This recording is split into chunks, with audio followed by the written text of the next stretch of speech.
Hey, welcome to another episode of the Who Dat Jedi podcast. As always, I am Aaron, and with me is Dave and Alfredo. Say hi, guys. Hello. Hi. Now I need to start introducing ourselves instead of me just saying, "Hey, it's you guys." So yeah, we'll start that sometime. So we're gonna have kind of an easy episode today because Dave just got back from a family vacation, which was maybe a little bit of are we there yet? No. Are we there yet? No. Are we there yet? No. Did I get close to the mark there, Dave? You did indeed, yes. But I think about this, but imagine, man, I'm sorry. Kids these days, they don't know how good they got it because, I mean, when we went on trips that with my folks, it was like you sat in the back and you played the license plate game and you slept and you read and hoped didn't get car sick. Now it's like, I mean, it's kind of like when I was a band director. My kids all knew that when we got on a bus, there would be TVs and VCRs and then DVD players. When I was in high school, we took a bus trip from Lincoln, Nebraska to New York City. No VCRs, nothing. Now I'm like, God, I need my Game Boy. So anyway. I remember when we took my senior trip to Disney World, and we're all in the fancy vans with the 3 TVs that you could put movies on. So we just put stuff like Dumb and Dumber and Ace Ventura on it, and it was perfect. So, but by the way, family vacations, when you realize that planning for other people's fun time is a thankless job. Yes, very much. A couple things, a couple of post notes from last week's show with Jason and Derek. Okay. Anyway, so first of all, I am now addicted to Super Mario 35. Oh my Lord! Yeah. It's like you play it, and it's like, thank goodness you have an endless amount of quarters. You just keep going and going and going. That's so much fun. The other thing is I've been watching the video game years on Amazon Prime, and that it's like I love the 80s, but video games. It's like the same. Okay. It's the same format. I mean, they've just robbed that whole format of I love the 80s, I love the 90s that VH1 did. They just stole all that and just made it just video games. So really, really good. So if you have Amazon Prime, do watch it. It's fun. It's not as it's very informative. It's not as like highbrow and serious as the one on Netflix probably was. But so like I said, really good watch. But anyway, I digress because today, so like I said, Dave just got back from vacation, and Fredo and I, well, I mean, it's just been a week for all of us. So what we're going to do tonight is we're going to watch Solo, a Star Wars story, and we're just going to talk about it as it goes. So this is one of those, if you want to watch along with us, we're all starting on a long time ago in a galaxy far, far away. And we'll say 3, 2, 1 and play, and then we'll just start talking about it. So it's our own little commentary track. And so here we go. Are you guys ready? And 3, 2, 1, McClunky. And I got to turn down the volume so you don't hear all this. So how'd you guys like the way this Star Wars story started versus Rogue One? It's interesting, isn't it? I preferred this one because it looked more Star Wars-ish. It gave you a crawl without having a crawl, and it kept the blue font from a long time ago in Galaxy Far, Far Away. So I thought it was well conceived. I liked the start of this. I don't know. I guess my only question is, why didn't they just give you a crawl? I don't know why their underwear is all in a bunch over having a crawl in these non-saga stories. I think they should, but I mean, we've had two solos. We have two Star Wars stories. I don't know. Dave, do you prefer one over the other? I think I like the Solo one a little bit better. Mm-hmm. We talked about the beginning of Rogue One during our Rogue One commentary, and it was just It's too different. like they could have easily put some kind of crawl in, and they didn't, and it's just like I think most of us just came away from it thinking, they probably could have done that better. But I bet they agonized over it too. By the same token, they probably sat there and just agonized. What are we gonna do to open this movie? Apologies for my dog. If you hear my dog, she's very excited to have us back. Oh, never apologize for a barking dog. So, I wonder how many people in this world never realize that there are dice in the Millennium Falcon in Star Wars, and now we've made it into this Thing. a thing. That's just a good way to put it. It's like, and you really, it's just a toss away thing in A New Hope, and then we've made it into like an Arthurian legend. I don't know. When did you learn that there were dice there? Did you discover that yourself, or did you hear about it on the internet, or what happened? Me? I mean, I saw it in one of my watchings. It's just like, oh yeah, there's dice there, and I was like, I always caught the reference. It was like the American Graffiti. This was his hot rod, so you can't have fuzzy dice, but he just had some dice. That was just like I said, That's what the fuzzy dice is what I was thinking about, because like that's what I was looking for the first time somebody mentioned to me that there were dice in the Millennium Falcon. I was like, all right, well, let's go looking for some fuzzy dice now, because that just is the most hilarious thing I've ever heard. I was like, oh gosh, I'm disappointed. They're not fuzzy. And Disney is all about hyperspace fuel now. I mean, with The Last Jedi, Rebels. they're running out of fuel. Yeah, Rebels. Then you have the Smuggler's Run at Galaxy's Edge. You're getting coaxium. They're talking about coaxium here. I mean, it's the MacGuffin to get the story on the road, but it is fun. I remember the YouTube channel Hello Greedo. He's really funny to watch and just gives some good insight on things. But he's like, please don't give me another movie. Oh, no, it wasn't Hello Greedo. No, it was Cinema Sins. They were saying, please don't. Why are we talking about fuel? Why are we always talking about fuel in all these new Star Wars movies? But anyway. Well, I mean, it makes sense from the standpoint of if you're in a rebellion trying to fight your way across the galaxy, not being able to gas your hot rod will come back to bite you. And if you're a smuggler, in a crime syndicate, that's going to be a hot commodity. Because, there's people willing to pay for it, because otherwise you're stuck where you're at. And, one of the things that Solo does a good thing at the start is it establishes how oppressive and ugly and difficult life is on Corellia. You can totally see why people want to get away. So as you say that, I've got up here 52 Solo factoids and tidbits from Jonathan Kasdan. Said, first of all, that Lawrence Kasdan conceived of the notion of a Dickensian-type childhood for Han and Kira before Jonathan Kasdan was ever even involved.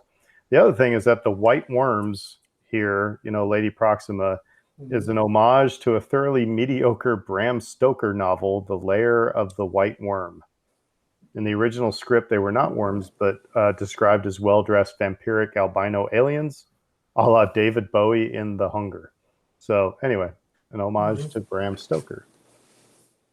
I like the Lady Proxima character, and it was a decently creative riff off of the kind of subjugators that we had traditionally seen in Star Wars to this point. She was different enough to be interesting. And like to the point of the fuel thing, it's very much in keeping with social commentary. As sci-fi traditionally tries to show us this alternate universe as a kind of a reflection on our own world. And it's kind of a fine line you have to walk between being too reminiscent of our world and also, not actually effectively commenting on our world. So I guess in that sense, I'm in favor of fuel becoming the topic du jour, but I'm also like, we've seen it a few times now, so I don't need to see it anymore. I mean, particularly you think about something like The Mandalorian, you know, at some point that's going to become a topic for an episode. Yeah, oh yeah, I'm sure it will. I do want to say something too, right off the very top of this, because this movie, as you watch it, I want you to look through the lens of thinking about it through the eyes of this duality of rebellion versus subjugation, Mm-hmm. because you're going to see that theme so much during this movie, and it's going to beat you over the head with it. I mean, we've just seen it now, and we're going to see it again in another few seconds, or another couple of minutes, when they're trying to get through the Imperial blockade. And it just keeps coming up, and it keeps coming up, and it keeps coming up. And the reason for that is because of his character and who he is. Right. I mean, there's obviously, I mean, when you look at the dereliction of authority that the Empire has, the Empire is all about subjugating people, and people are looking to break away from that. And as we see a model that's similar to AP5 get run over, but rest in peace. But it's something that a lot of the other systems within the galaxy have copied. The criminal and syndicates have become in a way similar to the Empire. I mean, they look at characters like Han and Kira as disposable. What can you do for me? And you're working off a debt that you can never pay. So much in the way that the Empire just uses up people and spits them out, that's kind of what Han is trying to get away from. But the problem is he ends up jumping from one to another because the whole galaxy is upside down. So another factoid here, as you see, you guys are going really deep, and I'm just throwing out little tidbits here. So, but anyway, said in early drafts of the script there was no speeder chase. This is something that they can see that. There's a lot of abbreviations. Who are the two original movie makers here? You mean the Kasdans? No, the two that got fired. Miller and Taylor, Lord and Miller. Lord and Miller. Anyway, well, it says C and P. I don't know who that, but anyway. Yes. I'm sorry, but anyway, what Jonathan Kasdan said is that it went through many iterations once it came to be, and some cool ideas didn't fit in the movie. He said his favorite involved the TIE fighter cockpits fresh off the assembly line without wings rolling around like bowling balls. That would be fun. That's what we could have had, kids. Well, and part of the problem is this is in reality the first movie we see without a lightsaber duel. Yeah. That makes no sense. Han is not a Jedi. There are no Jedi in the galaxy. Outside of a moment at the end, there wouldn't be a single moment of a lightsaber in this movie. So you have to, once you remove that action beat from this, you have to find something else to fill that in with. And Han is a fighter, a driver, a pilot, and a shooter. So you have to give those elements, move them to the foreground. So you're going to have a moment where he's going to be flying. He's going to have a moment where he's going to be fighting and shooting and smart-assing his way through the galaxy, through trouble. It's going to be a moment he's going to drive. You know what's driving me nuts in a good way as I'm watching this is how many wide shots they put in, but not for very long. It's like you just want to sit and look at all the things that they put in the frame, like the wide shot of Corellia that we had a little bit ago, the wide shot of the the spaceport that they're in. The other thing I thought this movie did really well, much like Rogue One, is that they captured the aesthetics of A New Hope without just a total copy. It feels like it fits. I would agree with that too. And to your point, Fredo, I think like showing that speeder chase establishes his character, right? He's supposed to be a great pilot, and so let's see it. Let's show me, don't tell me. And of course he brags about it, and you don't know how much of that is truth and how much of that is fiction, but we've already got a hint that a lot of it is truth. And I think that's part of something that needs to connect because here's part of the dynamic that we all recognize about this movie. It's both paying homage to a character that we all know and love, while establishing his bona fide, so to speak, establishing him, in a way before we truly come to know him, as we did in A New Hope. So you have to see him as a character that's talking, that's smart on his feet, that's quick on his feet, that can do all the things, because it's got to connect. This Han Solo we meet here has to connect ultimately with the Han Solo we meet on Tatooine and that we know and love. So if while he may not be that yet entirely, that element has to be in him. Otherwise, and yes, I agree with you, but I'm glad that it's not a strict, it's not a direct line. Yeah, because if we're to look at, if we could go back in the DeLorean and see each of us when we were 21, 22 years old, and then compare that to what we are now, yeah, you're gonna have some manner, but there's mannerisms and things that you pick up just from your experience through life, and where you move to and things like that. So I guess what I'm getting at is that the people who are, maybe a little bit critical of Alden Ehrenreich, about that it wasn't, it's not Han Solo. It's like, well, it's just got to be kind of a octagonal peg into a round hole, Right. It would have been a more. I was just gonna say it would have been a more boring movie. I'd agree too. Because you're subverting expectations somewhat by not having him fully realized, not having him be that character that you already know and love. It's like, we're going to give you a little something different. We're going to give you a little different version. So real quick, this is a part where Scott Colesby said is one of his least favorite moments in Solo was that they had the Imperial March actually being played. And it's in a major key. They did that in Rebels. So it's one of those things that they put, in universe instead of just being, and I would agree with it. I don't know. It's kind of weird. But one thing that does, but the only big thing that bothers me about this movie is right here that the Imperial officer comes up with the last name Solo. Mm-hmm. It would have been far more effective if Han would have just said, he goes like, I'm Han. He's like, Han what? And he's like,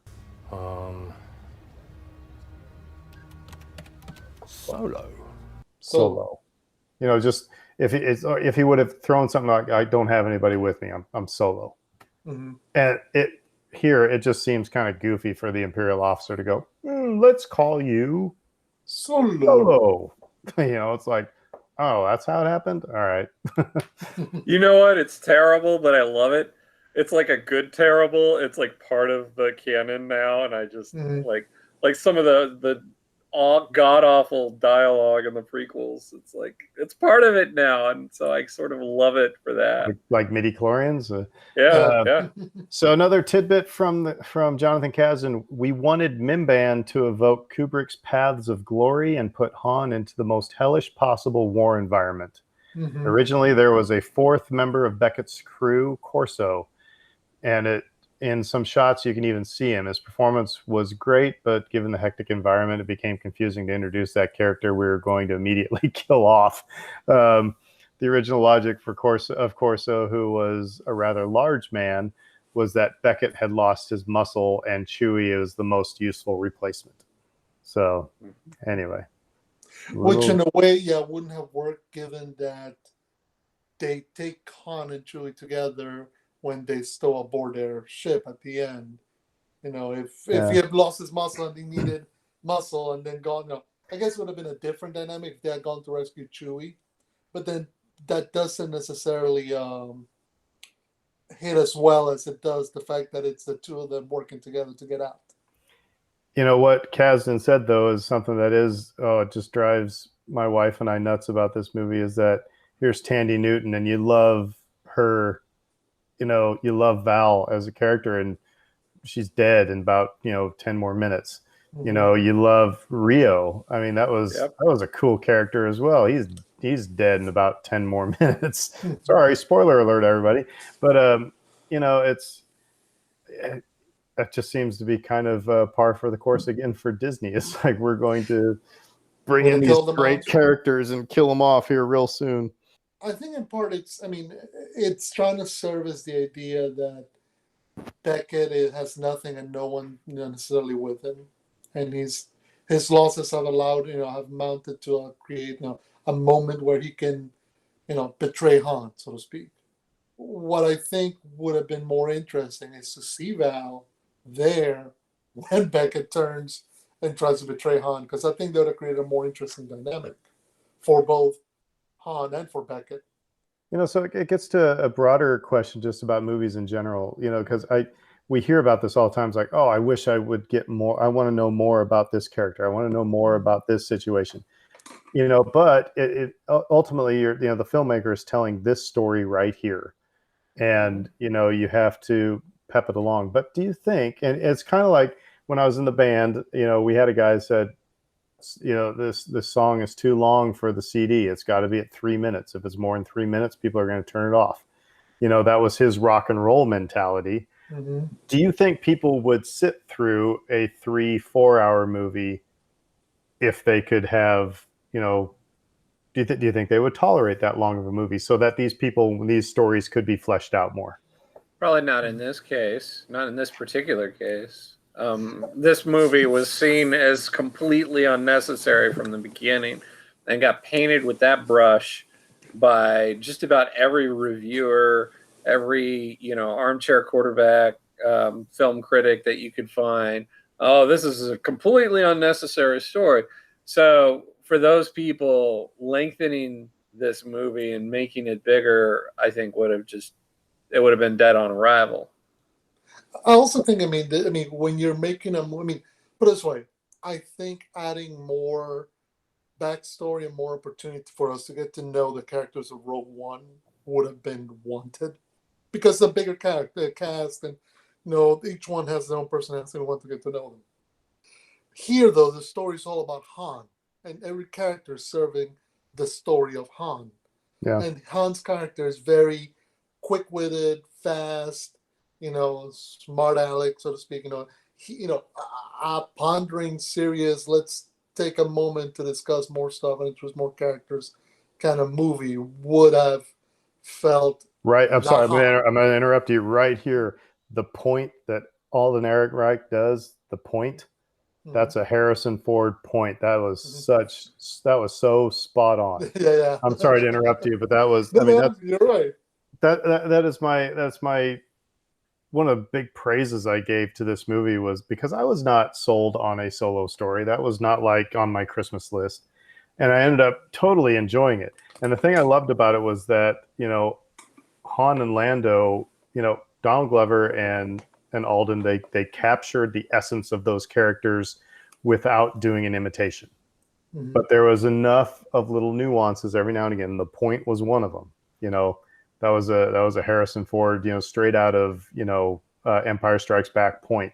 But like I said, they just did a good job of capturing the essence of the character. I'm very sorry I interrupted you, but that's one of my favorite points. No, exactly, and again, it speaks to the commitment that Alden took for the role. It's not just I'm going to be taking on one of the most iconic movie roles of all time. It's I wanted to connect with who we know we're going to meet later on down the road. So, while he said, and he made the point, he wasn't deferential necessarily. He wasn't like I'm mimicking or I'm aping Harrison Ford. There is some stuff that he has to do in order for his character to match up with that character, because otherwise it doesn't make sense. I couldn't have loved this introduction between Han and Chewie more. Did you think it was Chewbacca when this first came up? I mean, when it was thrown down the pit? Yeah. I didn't. I thought it was just going to be some rando monster. I didn't think that was going to be the introduction of Chewie, but it is. It's awesome. It reminds me of actually how I met one of my best friends that went from elementary school to high school. Was we got in a fight during recess, and then like 2 hours later we were best friends. So you guys were chained together in a muddy pit? No, we didn't shower together either. So okay. He didn't speak in a foreign language that you knew. By the way, speaking of foreign language, I did notice the first time I watched. Are you guys watching this on Disney Plus? Mm-hmm. So the first time I watched Solo when it came out on Disney Plus, they did not have any subtitles, and they have since remedied that. But what I did find was when there were no subtitles, the interaction between Han and Chewie still worked. You know, coming up here when Han starts talking Shriwook. I also should, you know, all of this works so well. One of the little details that works for me was Han taking a bite out of Chewie's shoulder. Because, like, what's this little, you know, weak human gonna do against a freaking Wookiee? You shouldn't hold up long at all. And so the desperation there is palpable. And here's the first of many times I'll probably credit Juna Suotamo's physical performance as Chewbacca. Because again, just as important for Alden and Harrison's roles to match, Juna's has to match what the late great Wookiee Peter did. Mayhew. Yeah, Peter Mayhew did, you know, regarding, you know, with his character. And you can totally buy that this is, you know, Chewbacca. Now, it helps that we had seen him already in The Force Awakens as that character, but still. So I have to tell this story that, you know, before, well, I went to Finn McCool's one time and I saw their painting that they had of Chewbacca with a Guinness. I was like, I gotta have that painting, and I found a place online to get it. And I took that to Star Wars Celebration in Chicago, and I had both Jonas and Peter Mayhew sign it. And Jonas was the first one to sign it. And he's just a delight to talk to. And then, and actually, there was, well, so it's a Who Dat Jedi podcast, because so as I'm giving my name to his assistant, you know, he looks at it, he says, you know, my name's Aaron. He's like, name of the best quarterback in the. I didn't say my name is Aaron. It's written on a piece of paper. He's like, oh, you got the same name as the best quarterback in the NFL. And I said, my name's not Drew. And it was like, he was like, okay, touche. But anyway, so Jonas signs it first, and he goes, this is a great picture. And I told him the story about it. He said, Peter's going to love it because he loves Guinness. And so it was the next day that I had Peter sign it, and he was going to sign it. And I said, you know, you and I have a common friend in New Orleans, and it's a guy I'm in 501st with, Gary Bro. And I said, we have a common friend in New Orleans, Gary Bro. And Peter stopped, and he looked up at me, and he just smiled from ear to ear, and he says, yes, we do. And that was, I mean, then the thing is, he passed away 3 weeks later. It's so sad. So that's my Chewbacca story. So I've got that, but I've got that painting in my house with both of them signed. So it's really cool. Yeah, it's I think, you know, it's one of the dynamics that tends to go sort of under the radars. How many great physical performers are in the Star Wars saga and the Star Wars movies? Well, the thing is, you're right. Chewbacca walks a certain way, and that's actually what Peter Mayhew was coaching Jonas about. Was this is how he walks? Yeah, this is the most infamous shower scene. This is the best scene ever. For any guy who's ever had to scrub their dog while they're in the tub.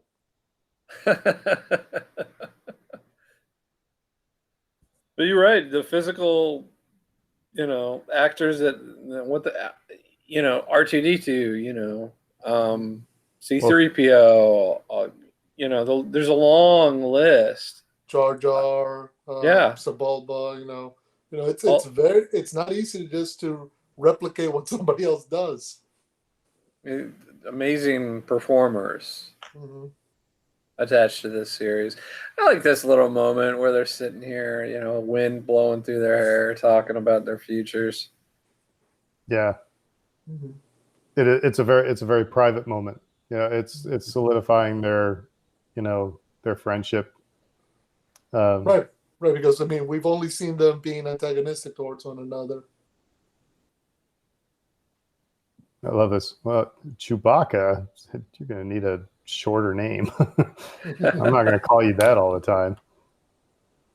You know, one of the criticisms that people had for this movie, though, was that, okay, here is where Han met Chewbacca. Hey, this is how Han got his blaster. Hey, this is how Han got his Millennium Falcon. Hey, here's how Han, it's like they threw in all the Han things into one movie. I mean, did we need we need a blatant introduction to Chewbacca? Do we need to know how he got his blaster? Or, you know what I mean?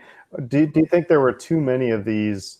We've got to make sure we hit all these buttons, or people are going to get mad at us in this movie. I think you have to separate what's needed versus what they ended up doing. He needs to meet Chewbacca. That's not, I think, no, there's not an option.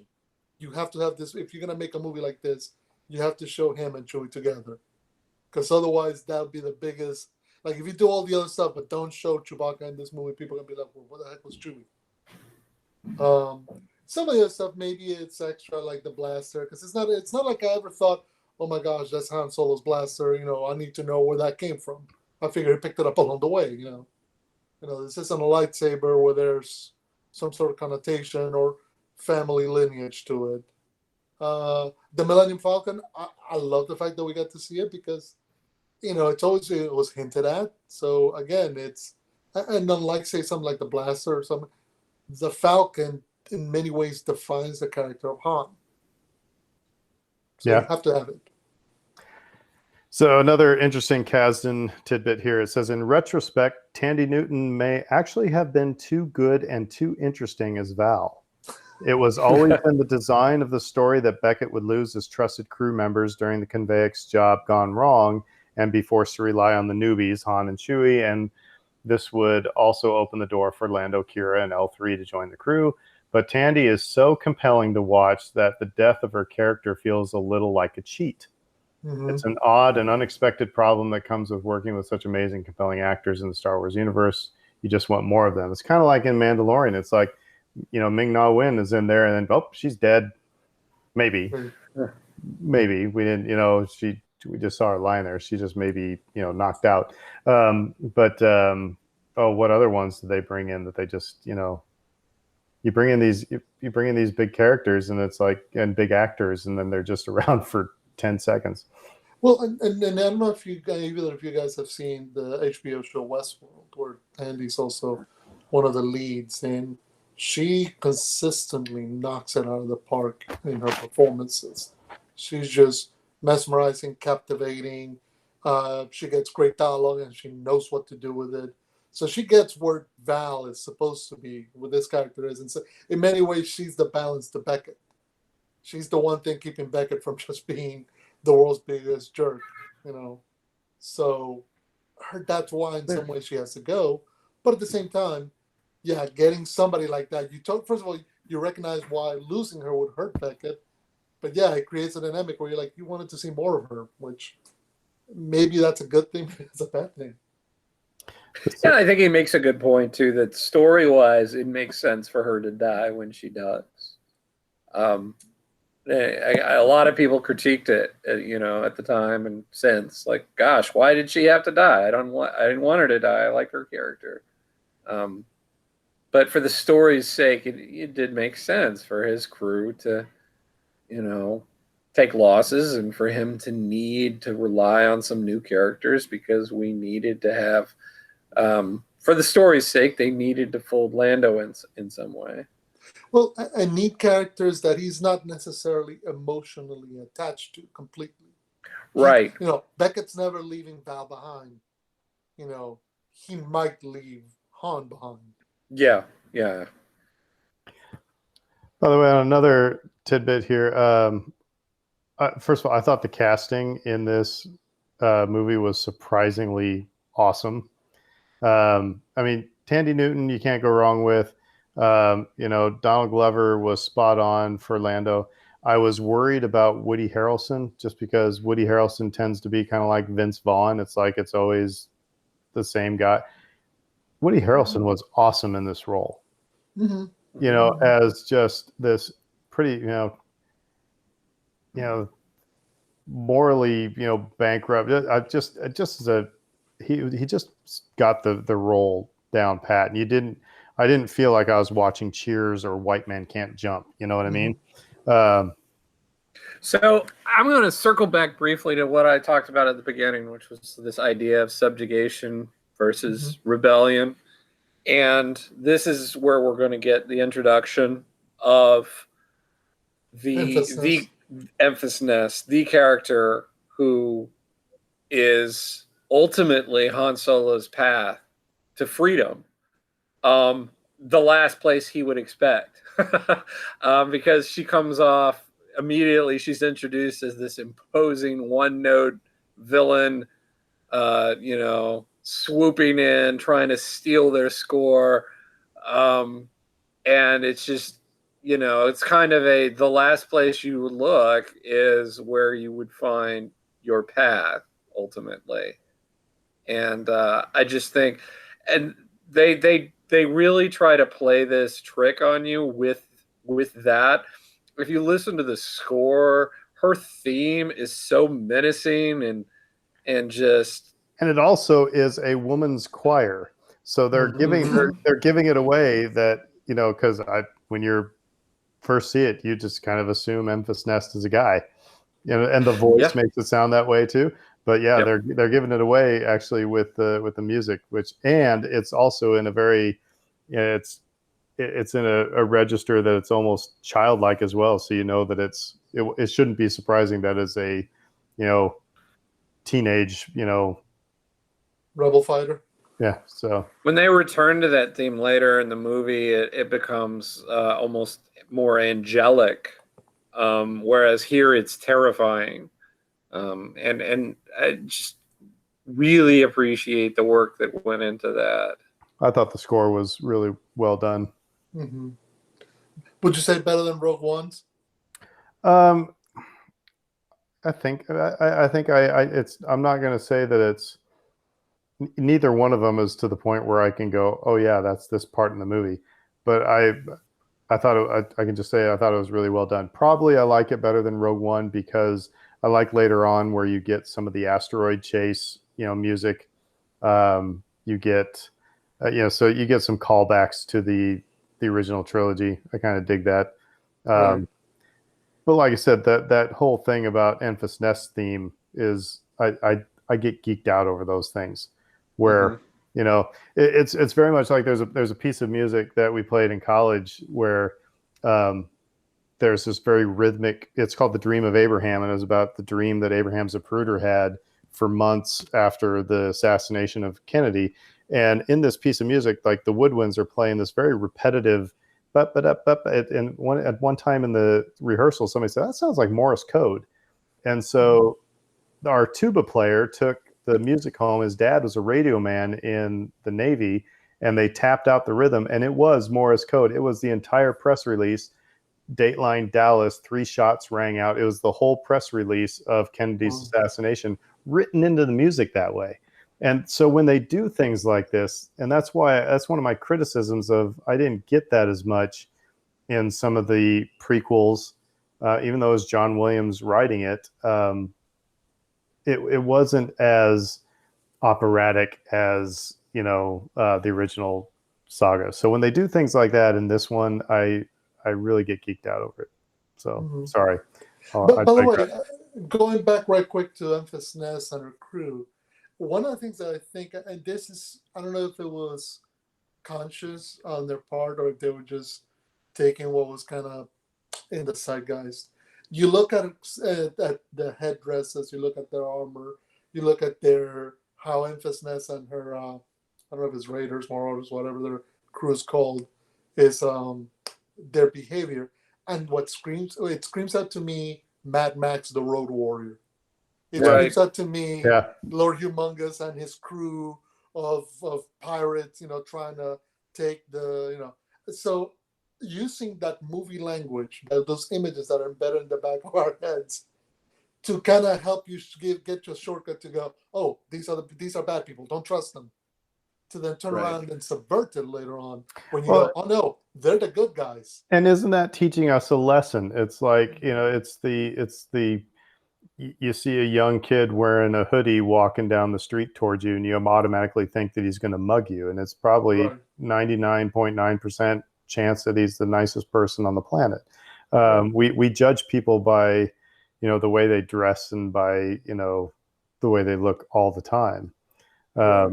And you're right. So I think this is also, people should, yeah, it's a great message that it's sending here. Right, and they don't call out to it. They don't announce it. They don't even mention it whatsoever. But it's something that, because it's part of movie, imagery, we just go along with. So this is our first Western train heist in a Star Wars movie. What did we think about the execution of it? The idea of it being in a Star Wars movie. I liked it. I loved it. personally. I thought it was great. Yeah. And Yeah. one of the tidbits here, they said this job was always, it was a part of every draft of the script. So they were always going to do a train heist thing. Anyway, I mean, it's first of all, given the Western influences on Star Wars, you start thinking, why has nobody done it sooner? Yeah. Second of all, at the same time, I think it suits the character of Han Solo perfectly, because again, he's the most Western influence, Western movie Gunslinger. influence. Yeah, exactly. Character. well, this is basically the James gang here. right. I mean, So it makes perfect sense that if you're gonna do it in any movie, you're gonna do it in Han's movie. And so yeah, no, it was really well done, and I love the fact they keep upping up the stakes and upping up the dynamics of, okay, this is what they're trying to get, and here comes the people on board the train, the guards on top of the train trying to stop them, and then here come the Enfys Nest and her crew trying to stop them, and now the bridge is out. by the They way, gotta- Chewie in goggles is awesome. It's every dog riding a motorcycle. Right. Yeah. It's a good look. By the way, so have you guys have you watched the deleted scenes from this movie? No, I haven't. Okay, so you got to go watch the deleted scenes because they show some of Han's interactions at the Imperial Naval Academy, and him being an Imperial pilot. It would have just slowed this whole movie down. But I just wanted to throw that out because we're seeing him as a pilot, and he trained to be a pilot, in the Empire. So. And the thing is, they're always suggesting. I mean, it's always said that Han is a great pilot. I mean, you get to see it in the original trilogy, but the idea of, you always knew that he had gone to the Imperial Academy, that he got some training. That's always kind of been in the background. So while not seeing it felt disappointing, at the same time, realistically, you're right. I mean, that's not the story we want to see. That's the story we're here to see. So it would have really slowed things down. So another thing I don't think we've ever seen in a Star Wars movie coming up here might be the first time anybody gets punched in the face. I guess Django and Obi-Wan had a little bit of fisticuffs, but they didn't really throw any punches, did they? No, and I'm trying to think. In episode 3, the Obi-Wan Anakin duel, they're more kicks. Yeah. They're more like knees to the mix section or anything like that. And so another one of the deleted scenes here is when you see Beckett and Han and Chewie walking through the snow, and Chewie throws a snowball at Han, and Han turns and throws one back, and they start having a snowball fight. That would have been fun, but it wouldn't have worked for this moment. I mean, it was after this, after Okay. it was after they've gone through this and they're walking to wherever they need to walk. But yeah, it's a snowball fight. So, but again, I say, okay, so Beckett just introduced the idea to Han about living with a price on your head. Now, again, we know that this is something that's going to happen to Han. He's going to have to, what he just did right now, the math, the calculations he just did right now with the coaxium, is something he'll do later on when he's smuggling for Jabba, when he dumps his cargo and he ends up owing Jabba loads of money, which he can't pay. Yeah. And then That's a nice rhyming moment, by the way. That's very cool. They rhyme there. So Now, that's why I go, maybe it wouldn't have fit that moment. well, and it also gets into the decisions that Lord and Miller and Ron Howard made, because the whole snowball fight was back when Lord and Miller were running things. And the rumor was that they were going for a more slapsticky type of Han Solo movie, and that was rubbing Kasdan the wrong way, and that's not what. And this movie has its lighter moments. It has, but again, I go back to that Irvin Kershner of, I needed humor but not gags. I needed romance but not sex, type of a thing. So I think there might be some validity after you see that snowball fight, as funny as it is. Mm-hmm.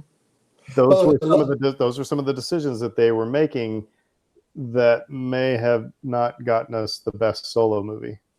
Like, I love the moment afterwards when they all agreed to follow Beckett and go talk to Dryden Voss, and Beckett apologizing for punching Han in the face. Yeah. And Han goes, happens more often than you think. Yeah. Again, funny without being a comedy. Yeah. Without being a snowball fight. Right. The tone of this movie, I've said that it resembles A New Hope, maybe more than any other Star Wars movie has. It just seems to get that feeling of just an adventure with stakes, but it's not too heavy. It's not too overwhelming or dark. It's got a little bit of that here and there, but I mean, look at this. I mean, here you are with your cantina scene.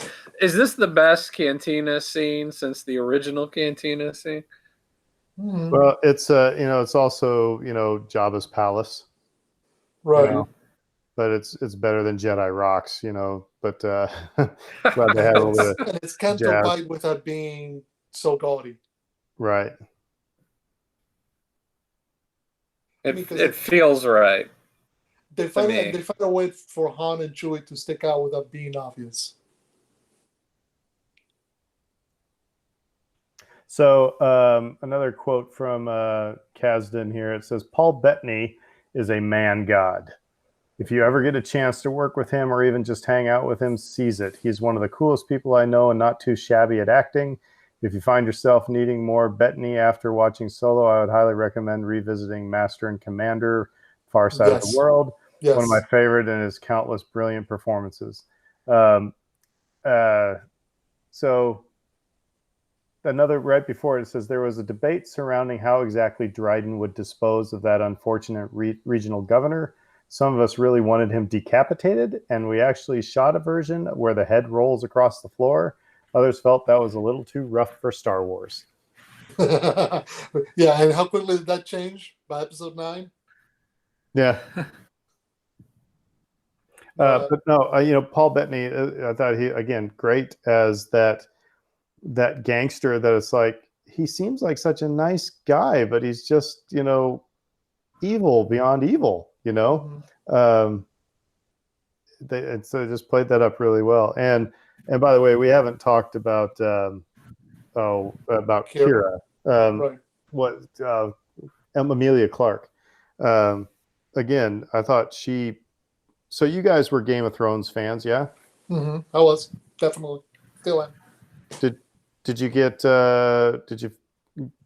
get distracted by her being in this movie? Did you feel like I'm looking at Daenerys, not a new character? No, because first of all, the look is different. Daenerys was very much blonde. Yeah. But even more so that her character in Game of Thrones is very much, I am the mother of dragons. I am, I've been bestowed with great purpose and a great destiny. So there's a sense of that character that she matters no matter what's happening. Whereas with Kira, when you first meet her, okay, she's Han's girlfriend. And right here, when you're meeting her again, you understand that stuff's changed for her. It's a different dynamic. So, oh my gosh, this is the most difficult scene, isn't it? What? Right. Well, just the body language that's going on. It's like, mm-hmm.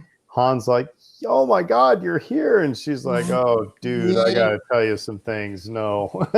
Yeah. This is when you run into your high school sweetheart at the 10-year reunion party, and life has gone differently for the two of you, and they're like, yeah, Oh, and I know. I'm sorry, I love Chewie slugging down two Yeah, beers. couple Yeah. drinks. Yeah.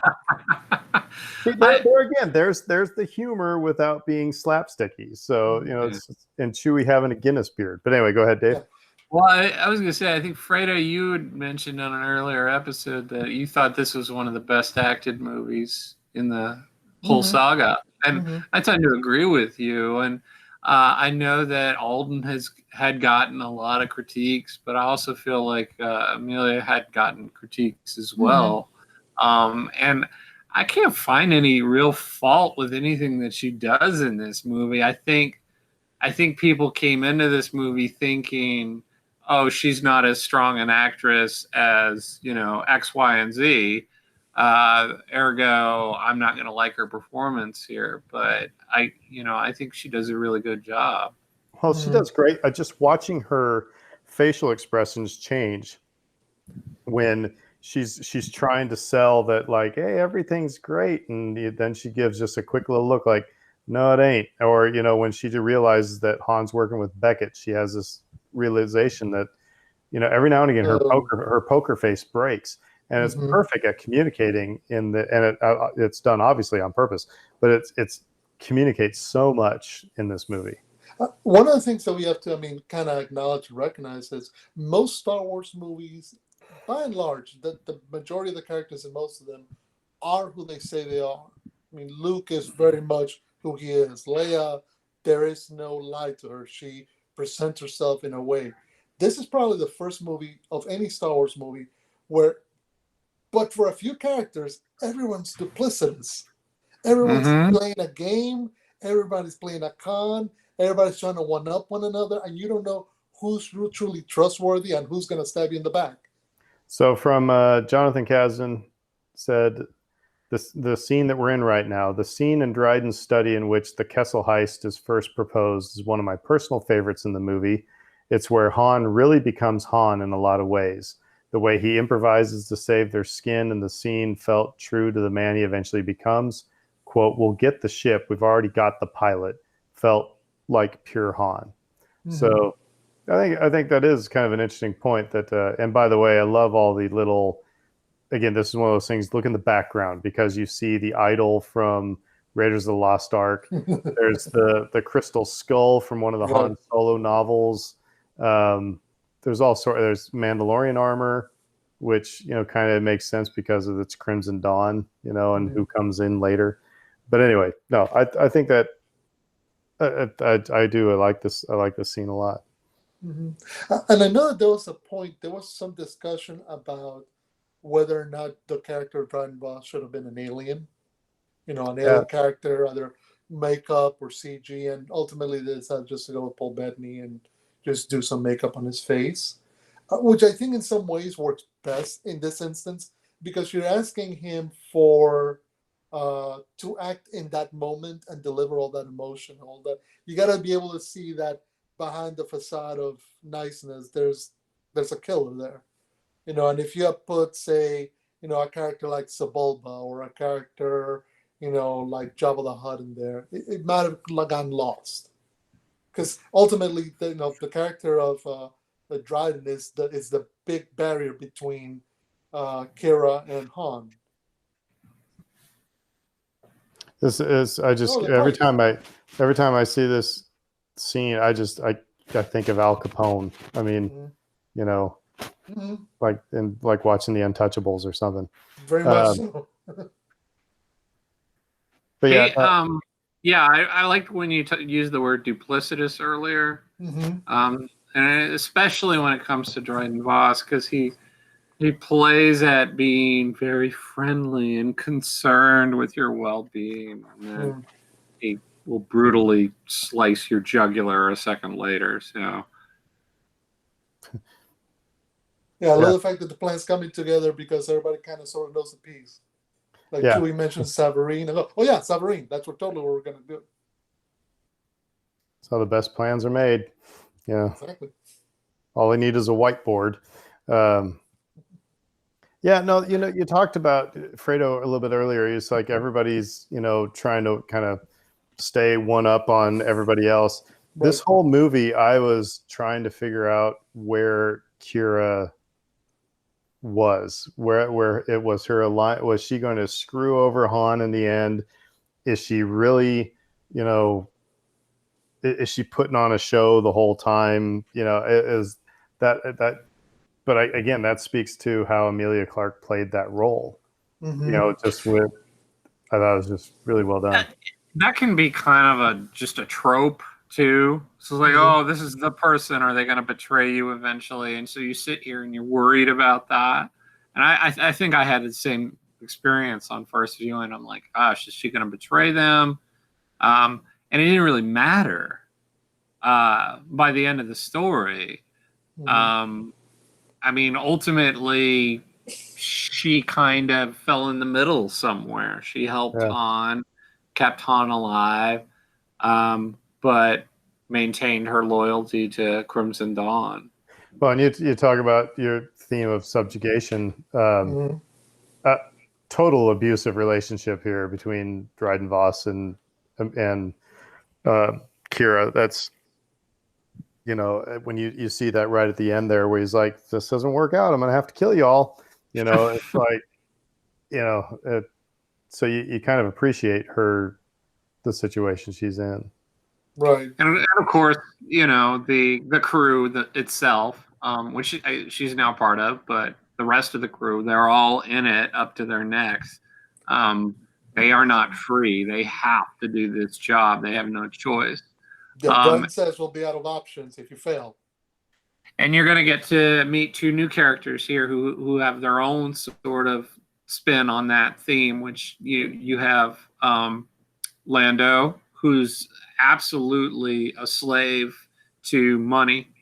And when we meet him here, his ship is actually locked up. It's been hot. Yeah. So he can't even, make ends meet for himself. And then you have L3, who immediately, the second she appears on screen, she's trying to liberate the droids, and because. By the way, I'm sorry. This right here is the cantina scene. the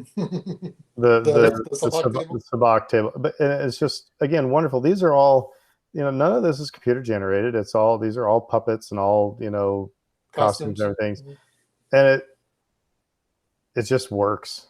Have you guys ever played sabacc?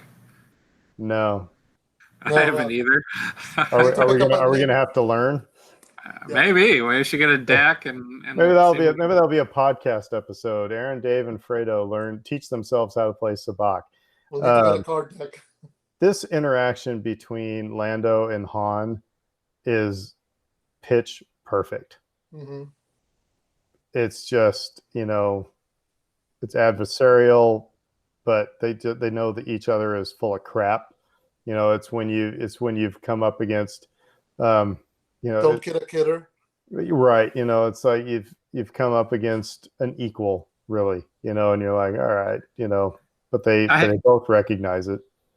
And I have to say, one of the throwaways, the joke about how he mispronounces his name. Yes. I mean, that's a perfect example of going back to something that had occurred in a previous film. It drove us all nuts in Empire Strikes Back when he called him Han. That's like, Han. Why are you calling him Han? It makes no sense. So play off of it here. He does it intentionally to get under his skin. I love the moment with the eyes. So at this point, this is from Kazan again. At this point, it goes without saying, but Donald was born to play Lando. I remember the thrill of seeing his screen test, then the thrill of watching Bob Iger and Alan Horn watch his screen test, all of us knowing how much fun that was going to be and that he would steal each and every scene he was in. This was before Atlanta or Awaken, My Love, but after Community. In my opinion, Donald needs to don the cape again, and the sooner the better. That's from Jonathan Gaston. So again, it's please come make a Disney show series, the Lando Calrissian Chronicles, please, because God, and everybody wants to see that. we're getting ahead of ourselves. Yeah, but that if they create a Lando series and they don't call it that, then they've just totally missed the boat.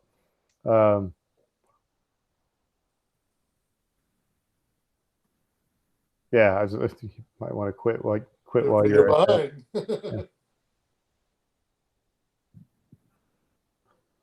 Like I said, they both. I come back to it. They both got the essence of the characters, but Donald Glover got some cadences and some just little nuances that is so Billy D. Williams that it's almost like it to make it that subtle. Man, you got to be good because it doesn't seem forced.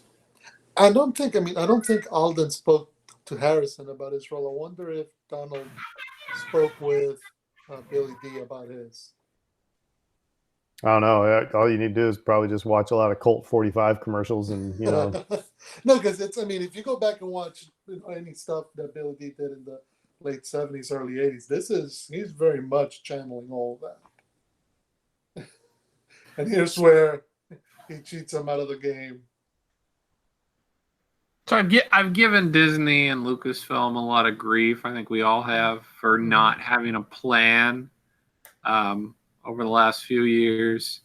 And a lot of people talked about how this was an unnecessary movie, but it really ties in really nicely with the sequels in a lot of ways. The nostalgia of it, and these characters, particularly Han Solo and Lando and Chewie.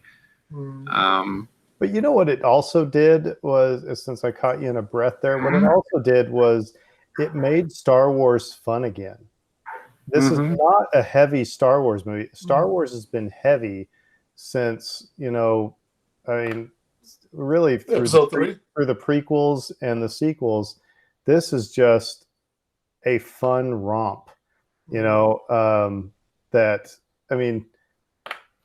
kind of nice, when you're going through this knowing that, okay, and I know Han, Lando, and Chewie are all going to make it out. I know that's going to be good, but let's just see what, story they can take me on. It made Star Wars fun again. You know what I really like? I really like heist movies. And I also really like movies that are set in outer space. So thusly, I really like a heist movie that is set in outer space. And you don't get a lot of that elsewhere.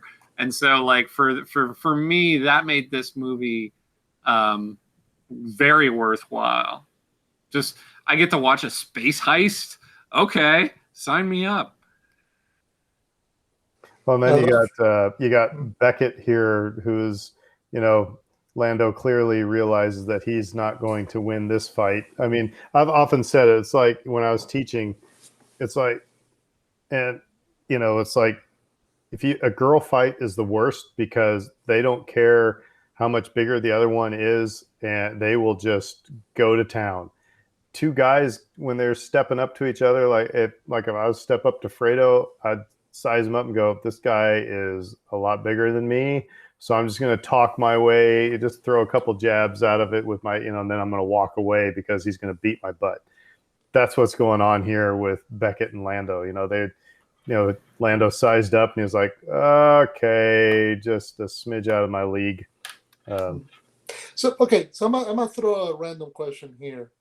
You remember do you remember your worst moment in the Star Wars movie that you mentioned, Aaron, which was Ponda Baba and Dr. Advice and showing up in Rogue One?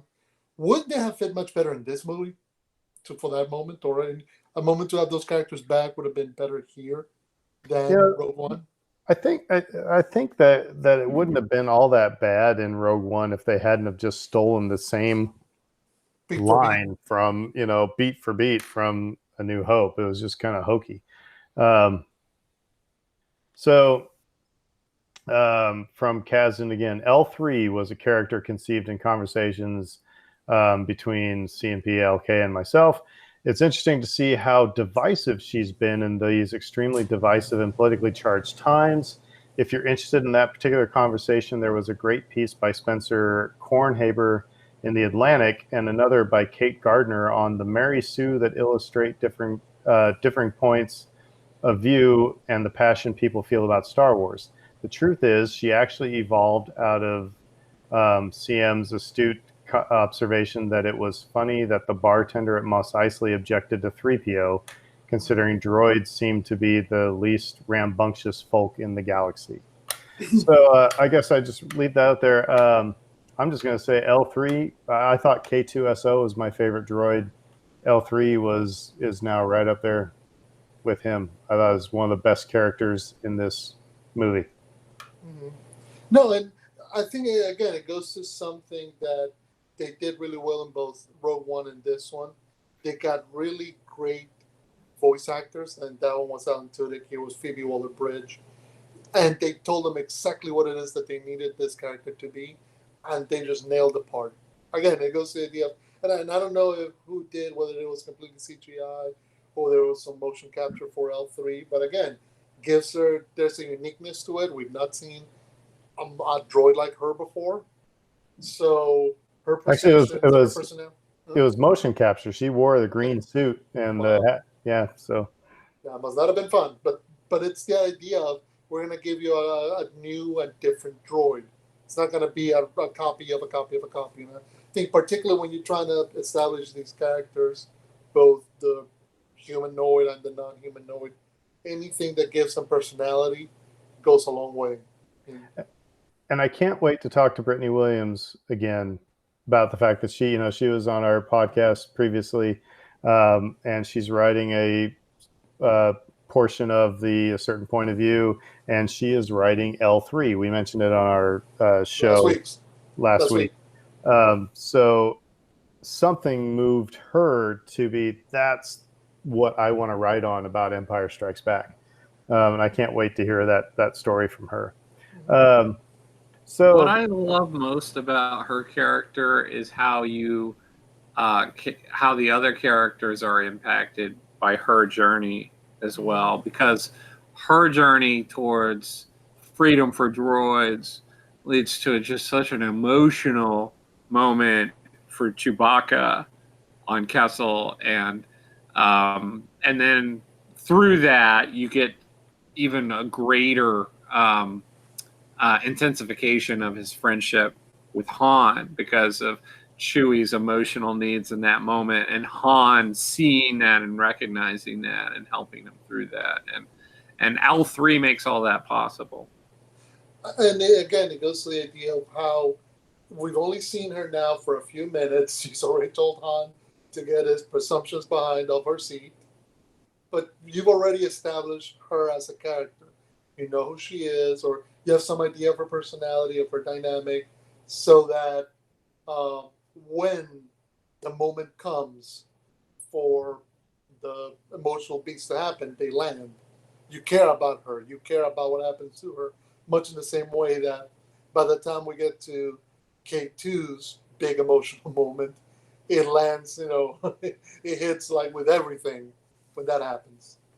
So again, from Jonathan Kasdan, the scene we just, we're just kind of got out of here, the scene where Han and Lando discuss their parents was in part inspired by Bruce Springsteen's autobiography, Born to Run.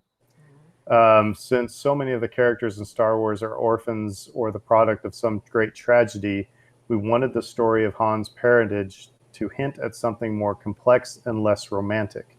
His father led a working class life full of disappointment, and he had a complicated, difficult relationship with his son. Han eventually ran away from that relationship. I like to think that Han's father was still out there somewhere drinking himself to death. So that's what Kasdan was thinking about where Han came from. And by the way, we're the hollow chest here. This is a great throwback, seeing Chewie learn how to play. Which explains why he's such a good player when we meet him years later, because he's been working at it. And we're also coming up to the scene here in the closet in the cape closet that was inspired by George Lucas, because originally Han was supposed to hang up the cape, and I think Kira is trying on Han's or Lando's Bespin cape, isn't she? Yes, right he now? is. He is. But anyway, he was originally going to hang it up, and George Lucas said no, Han wouldn't hang it up. He'd just throw it off to the side like this. So when you see Han do this coming up here, that is totally George Lucas. Mhm. And again, this scene also mirrors the scene in Empire when it's Han and Leia by themselves in that little alcove where they're fixing the ship. Right before C-3PO McClunky box him. Yeah. Yes, very much so. But Yeah, like, no, yeah, that same idea is echoed here. I love how clean the Falcon is too. I know. it's immaculate. Yeah, There's it's only like, a few years. it's like somebody who has a 65 Mustang and the seats are all, ripped up, and you see there's a hole in the floorboards and everything, and you just think about what that car looked like and actually in 65.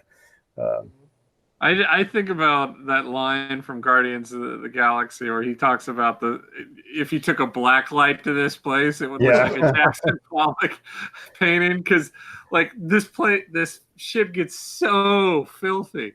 I mean, it's insane how bad care they give to this ship. I mean, just looking at the Beckett and Han as they're walking through the halls, they're pristine. They never look this good ever again. I love the fact that it's interesting. Beckett has taken a moment of concern for Han because he's seeing him try to rekindle his relationship with Kira, but he understands in some way that the Kira that he knew on Corellia is not the same Kira that's here. Or but I guess the cynic in me is more like this is. Any romantic entanglements is going to screw up my chance of getting my money and possibly get me killed. So it's not, I don't necessarily know if he's looking out for Han's best interest or his own.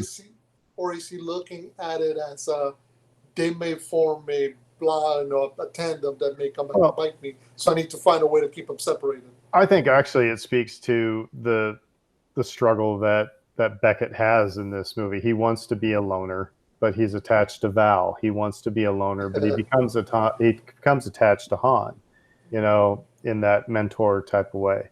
So I love that moment. I love this moment with L3. It's like, Han and Lando goes, "Do you need anything?" She goes, "Equal rights." Yeah. So the Kessel Run, did you? What? Not how I imagined it, right? Nope, not at all. That's what I was getting at. Is like, but were you like that wasn't the way I knew about it, or were you like, all right, cool? Yeah, pretty much the latter. Yeah, I mean, I was along for the ride. You talked about this being just kind of a fun joyride of a movie. So my point about it, and we're getting ahead of ourselves here, but I remember, again, I was the one who was, sitting at the bar going, I don't need a solo movie. It's like the Kessel Run. Really, I mean, I know that everybody in that ship is going to get out of this, out of the Kessel Run alive. Everything's going to be fine because, but I still found myself, even the second viewing, when Fredo and I went and saw it, in the second viewing, I was still gripping the seats during the Kessel Run. So they did such a good job at, making you forget about all that junk of like, I know that everybody's going to get out of this, but it was still such a good thing. But yeah, no, I thought the Kessel Run was going to be, I guess I don't know what I thought it was going to be. Yeah, that's just saying, because it's something we lived with for 40 some odd years. And so, in other words, we'd had plenty of times to imagine what it would look like, what it would take, how it would shape up. I don't think many of us had anything approaching what's in this movie. That said, what's in this movie is excellent. Yeah, I mean, a way to keep upping up the stakes. How are you going to make it interesting? Like, if it were just, we're going to just fly the ship really, really fast. Right. Because that's how it had always been sort of described. Like, it's the fastest ship in the galaxy. So what are we going to just see them in hyperspace for the next hour and that's it. Yeah. No, they had to come up with some action beats. Another Right. throw, I think another line that people miss here is when Lando says mining guilds are the worst. Oh yeah, Because that's a good one. because Bespin was so you're part of the mining guild then. Well, no, we're independent, but he was, doing the exact same thing. So anyway, And these the Pikes. they're the Pikes. Yeah. So if you're a Clone Wars fan, here people were geeked out over seeing live action Pikes. And I Yeah. totally missed that. I mean, I've seen this movie half dozen times, and I still didn't even really realize that there were Pikes in this movie until one of you guys mentioned it a couple of weeks back. I think I only knew it No, because I listened to the Star Wars Underworld podcast. So, what do you think about Beckett wearing Lando's Future custom. skiff guard outfit? No, I mean, again, it's a minor callback in and of itself. It's fine because it doesn't mean anything to anybody. Meaning, in universe it means nothing. Whereas to the fans, they go, "Oh, that looks cool." So yeah, it would make sense that it would still be on the Falcon all those years later as something they could use later. And I think, yeah, it's not a big deal either way, but it's a fun little nod. So I guess my question is: do you think any of the capes Lando left behind in the Falcon? Oh, he didn't leave any of the capes behind. No, he took those capes. His cape collection is extensive, so. Well, remember at the end of Empire Strikes Back, he's wearing Han's clothes at that point. So Yeah, that's true. yeah, I love maybe Han Solo burned anything that Lando might have left. love when L3 says, and they're to be tagged and clipped, and he's like, "What do you mean clipped?" And she says, "Uh-huh."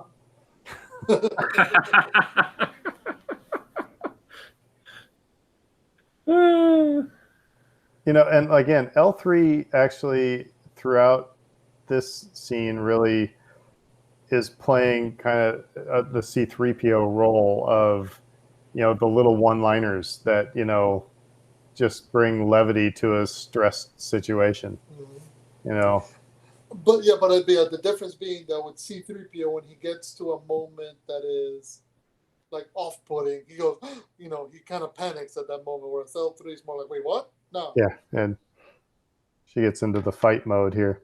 Right. Yeah, and this whole plan here is just everybody kind of BSing their way through everything. And here comes the most obscure reference, and when Kira uses Terrascasi. Terrascasi, yeah. Yeah. And that's from a video game, yeah. Yeah. So. And actually, I'm sorry. I've heard that when you see the Grimorians in the ring in the Mandalorian trailer, Mandalorian season 2 trailer, Right. there's talks that might be a Terrascasi match. Well, what happened is the way that they spun it was that there was a video game back in '97 for the PlayStation called Star Wars Masters of Terrascasi. It's basically, this was back during the fighting game craze of the '90s, where everybody was trying to be either the next Street Fighter or the next Mortal Kombat.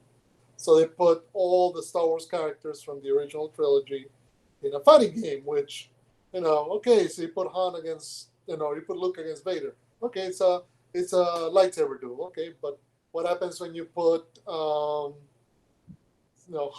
against Vader? We've seen how that works. So it's hilarious that they're even making a reference to that, because it's not a game that was well reviewed or sold great, and it's like a very deep cut. It was a fun cut though, because I remember catching that on my first viewing of this movie, and it was like, oh, that's a fun reference. Mm-hmm. I laughed when I heard it. Congratulations, you liberate Scoot. Go liberate your brother or something. Yeah. She's like, leave me alone.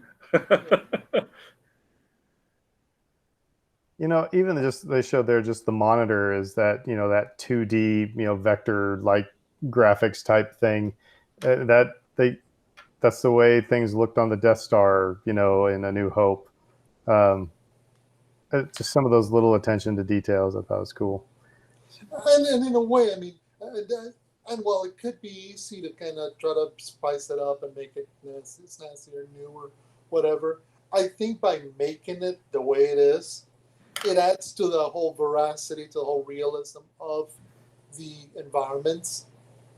Because you wouldn't think that, okay, you're talking about a mining guild operation where they're using slave labor and the like, that kind of thing.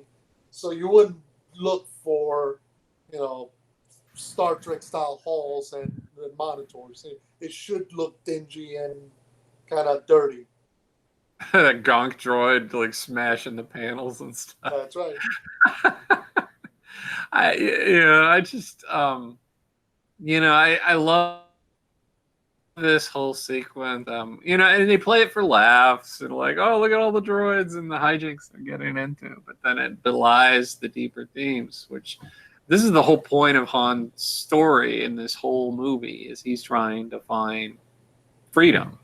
And however he would define that for himself. Right. He wants to be his own man, and he wants to make his own way through the galaxy. And yet he can't break free throughout this whole movie because he doesn't know how.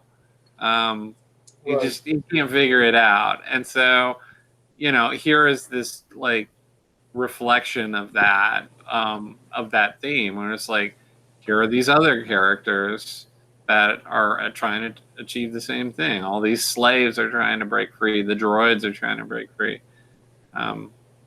It's just really fun rhyming. And we talk about Star Wars and rhyming and, making these themes apparent over and over again. But I think it's a really effective way to tell a story.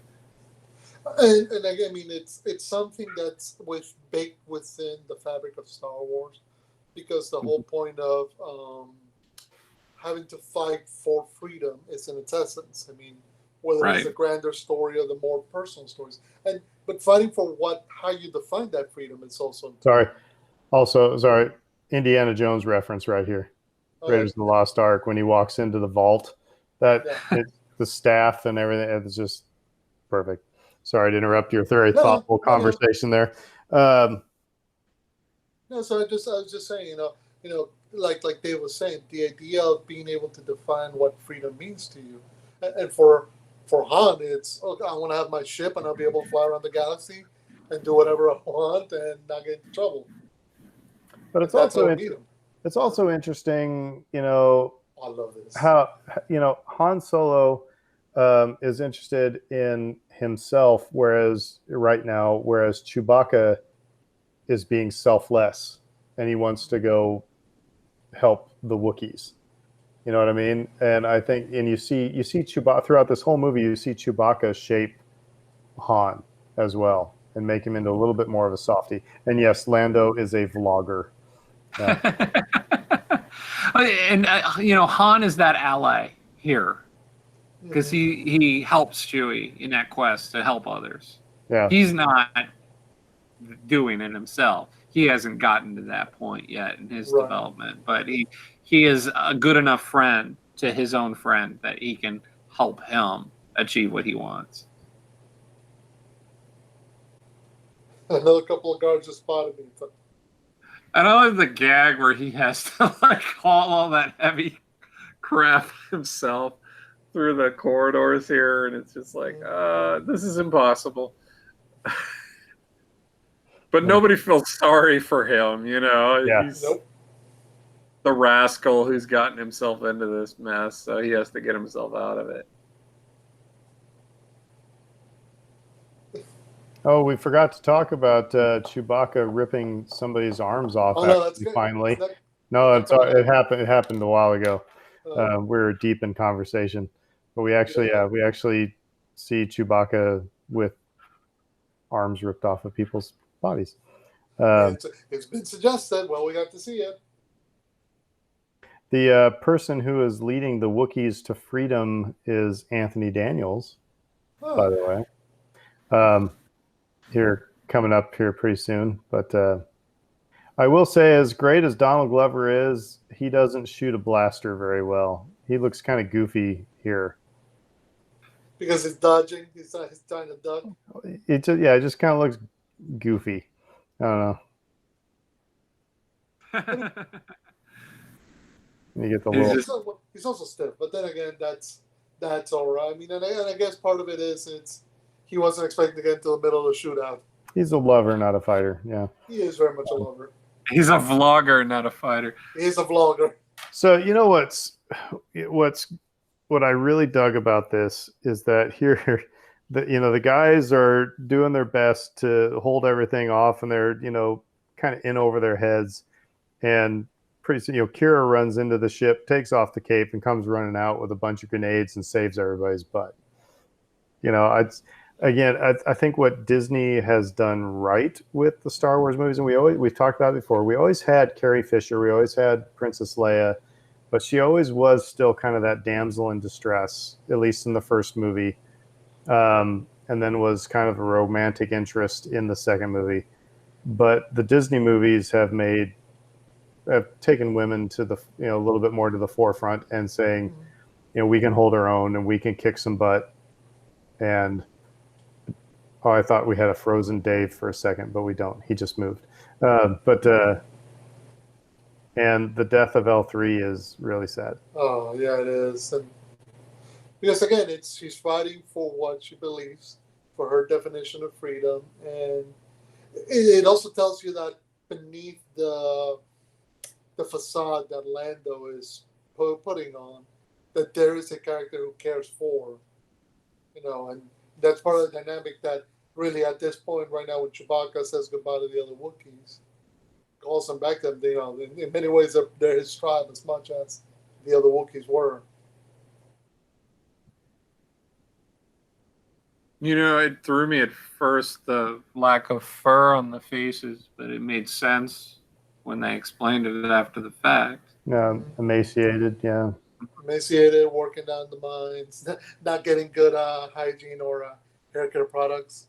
Hey, look, wait, don't you use the shampoo for your dogs? Yep, there she is, launching the grenades. I like that shot too, of Han backing into the Falcon.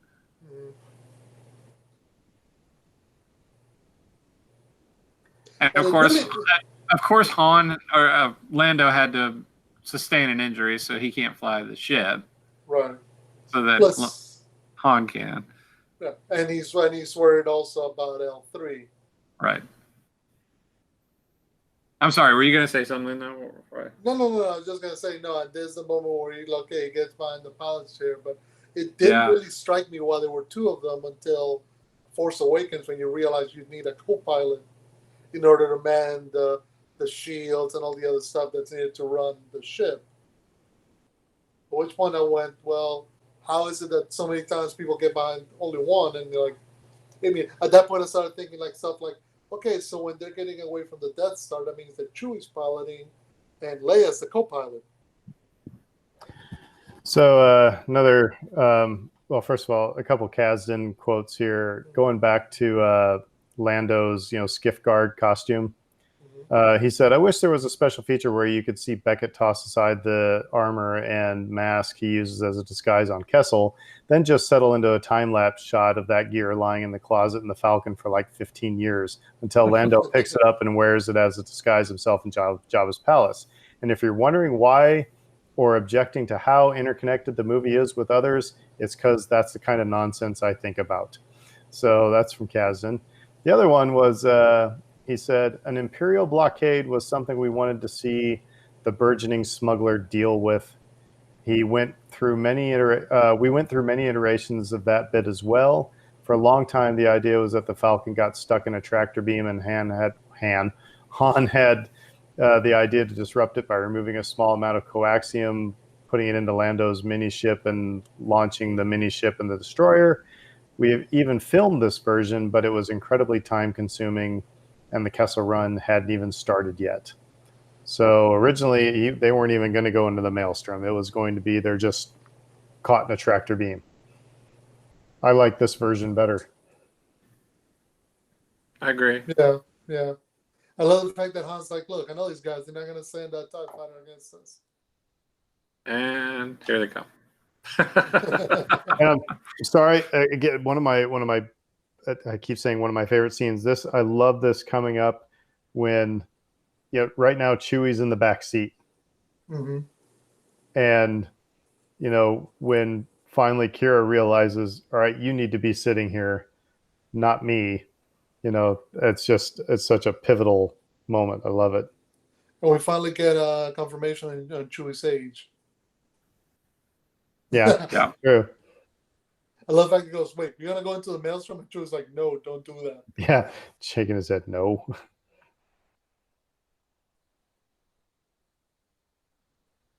But I like the at the risk of getting ahead of ourselves again, the whole Maelstrom section is really good, but the payoff with the engines failing. Mm-hmm. Yeah.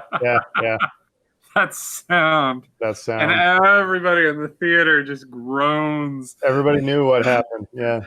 Like, oh. It was the perfect payoff.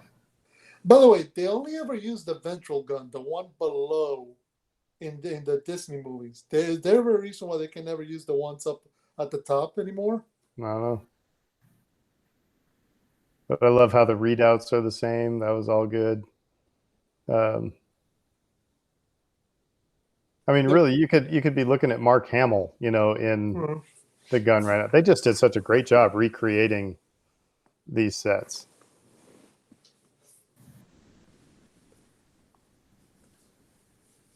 Just a little bit cleaner is all, Yeah. And of course, L3. This is the Dialogue sequence. Yep, where L3 gets uploaded into the Falcon. Mm-hmm. That's a nice move by Han. I might be a few seconds ahead of you, where he Mm-hmm. does the barrel roll and smashes the TIE fighter. Yeah, I got way ahead of myself with the Chewbacca in the back seat. But yeah, right here, Chewie's like, here, let me. There it goes. Since when do you know how to Like fly? boom, boom, boom. 190 years old.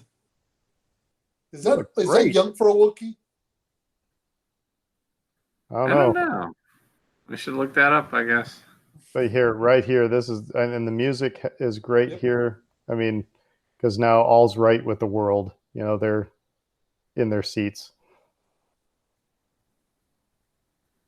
This is where the Falcon starts turning to trash. Yeah, and I love that she grabs the cave. Like, That's a custom. That wide shot of the Falcon when it flies into the port too later on, where it's just like completely destroyed. Love this It's line so good. Love this line from Beckett. I really hurt my thumbs. Like I said, this whole scene, again, we know they're going to make it out, but it's just like, how they resolve each, and by the way, here, this thing he learned from his friend Needles, Yeah. the tip to Back to the Future. Mm-hmm. Back to the Future 3, actually.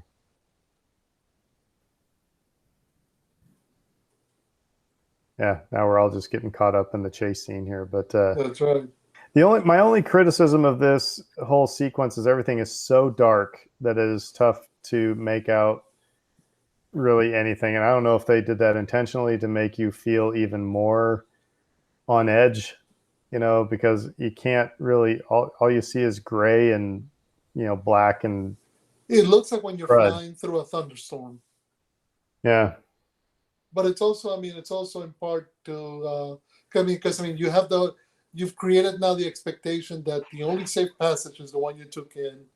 There has to be a reason why nobody else has done this, and so they're gonna, show you why it is that it's so difficult. So visibility zero, nearly zero.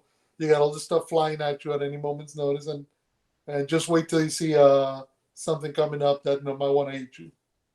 I think Brittany Williams brought it up, but it is interesting that when they plug L3 into the Falcon, then you get that hum that you always heard in the Falcon that you hadn't heard previously.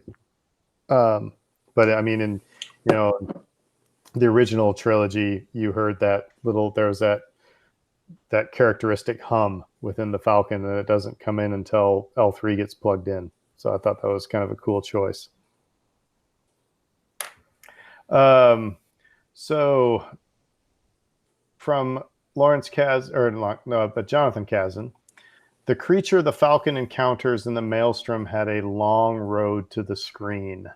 In the earliest drafts, the Kessel Run was interrupted with a forced pit stop on a spooky Ridley Scott-type planet.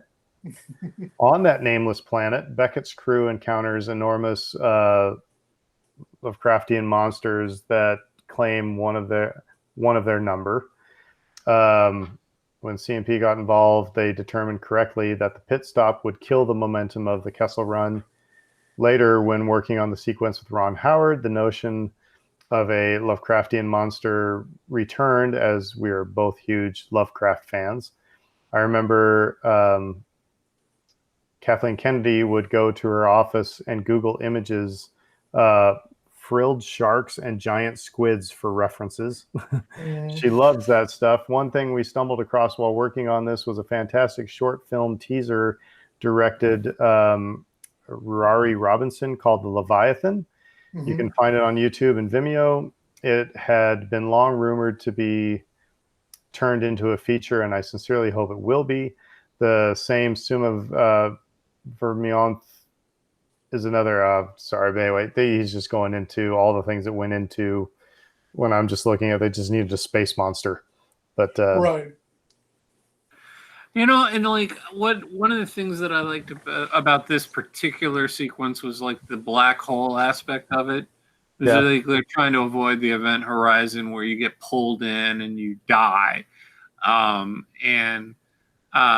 We've seen that trope in several science fiction films and stories over the years. We haven't seen it in Star Wars yet. So we were talking about how we hadn't seen the train heist before. We hadn't seen a tussle with a black hole type of an event, and it was welcome. It's overdue. We finally got it, and I liked it. Well, and I like the fact because it creates a dynamic. I mean, they're still being chased, but they're also stuck. Yeah. Mm-hmm. The monster's still trying to destroy the Falcon. They're still getting pulled back. They're getting ripped because they're taking everything in order to stay out of the mall, and they're calculating their path to get out of there. But they're still stuck. They're not moving, which it creates tension because you know how they're gonna get out of it, or how long this can hold out. Well, and of course, then you also got the coaxium element of this, and Beckett, tripping over things, and as he's running with highly explosive stuff. I mean, like I said, there's so many things that even though everybody's going to get out of it fine, you're still just like, how are they going to get out of this?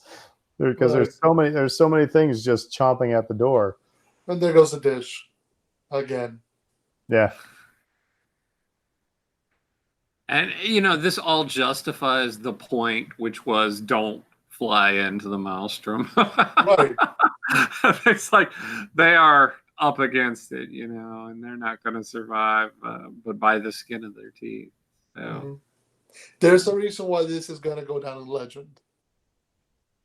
Oh, yeah, in his own mind, more than. And then the engine goes dead. It's so good. No, it's so good. It subverts expectations, but it's perfect. It's the roller coaster where it's one more dip that you got that you didn't think. You thought you were into the ride, and then you got one more dip. Yep.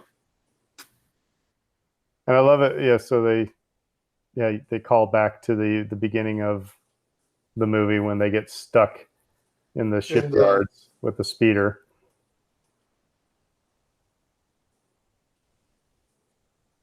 I think it's a real credit to Ron Howard in particular as a filmmaker that so much of this works as well as it does. I mean, and sometimes, Ron Howard tends to not get credit in terms of because some of the movies that he's made, but you watch stuff like Apollo 13. He has really great sense of how to build tension. Well, and that's the thing. There again, there's a movie that as many times as I watch it, I'm still on edge, through while the, astronauts are coming out of blackout, are they going to Right. make it? It's like, I've read my history books. I know they make it. It's going to be Yeah. fine, but you're still just on edge. And, The cut here to the lazy little, airport tower, essentially, and it just, okay, so we know what's coming, they don't, and it, it's a little wink at the audience, and then. and the how I made the Kessel Run in 12 parts, and Chewie says something. He's like, not if you round down. And this is the best line in the whole movie. I hate you. I know. The ship is so horrifically destroyed. But seriously, that I hate you, I know was just, again, just those little things. Just those little things. And then I don't ever want to see you ever again. He followed through on that too. Yeah. Well, we assume there's a lot of, and that's why the guys at the guys and girl at the Resistance broadcast, they've been doing they got the whole Make Solo 2 Happen hashtag started. This is just ripe for spin-offs, Disney Plus series, another movie. You can go so many different ways with it, and if they don't, they'd be silly. Well, and part of it, I mean, we've spoken about how some instances, some people feel that the Mandalorian's kind of taken over that kind of slot, but I think it creates a dynamic because by nature of where the story is at the end of this movie, the Empire's still out there. That all the crime syndicates, Crimson Dawn's still out there. The Hutts are still out there. So much of the same dynamics that, the rebellion is going to get started, much of the same dynamics that color this movie are still present. And we know that Han and Chewie go on further adventures before they end up at the cantina on Mos Eisley. So the idea of, okay, we're going to put you in another one. It could be anything. And you fill it with the same amount of action and humor, and in some ways you almost have to be unabashed. You have to be unembarrassed by having fun with your movie. Sometimes I think people get so hung up on what a Star Wars movie has to be that they tend to just forget to go, you know what, this is supposed to be fun. Yeah. Let's make this fun. So, this one did. Like here where Han's Han's trying to say that he's the bad guy, he's an outlaw, and Kira's like, no, you're not. I mean, because it's what we know. We're introduced to Han Solo in A New Hope, and we think that he's, a bad guy, really. Mm-hmm. But his heart starts to show. He can't hold it for very long. So, and they set that up here. Mm-hmm. Try as he might, he's still, still has a good heart. He is an underdog who wants to run away from the fact that he wants to help other underdogs. If in a way you could ask a character like Han Solo, what his one wish would be beyond just simply being free and whatever, it'd be the ability to not have to care about others, because it would make his life a heck of a lot easier. But he can't take that part of himself out, and it's something that we see ultimately most expressed at the climax of Episode 4, when having the money, being able to pay off Jabba the Hutt, being able to be free of everything, he still turns around and goes back to save Luke because he can't just simply walk away. So here we get to subvert some more expectations. Mm-hmm. You get your kind of classic gunfight trope set up, and they don't do it. Ultimately, and again, Han trying to BS his way out of it. And then Lando flies away. Which, again, you go back and you see him talking in The Force Awakens, talking to Kanji Club Yeah. and the other gangsters. And again, he's still doing the same thing.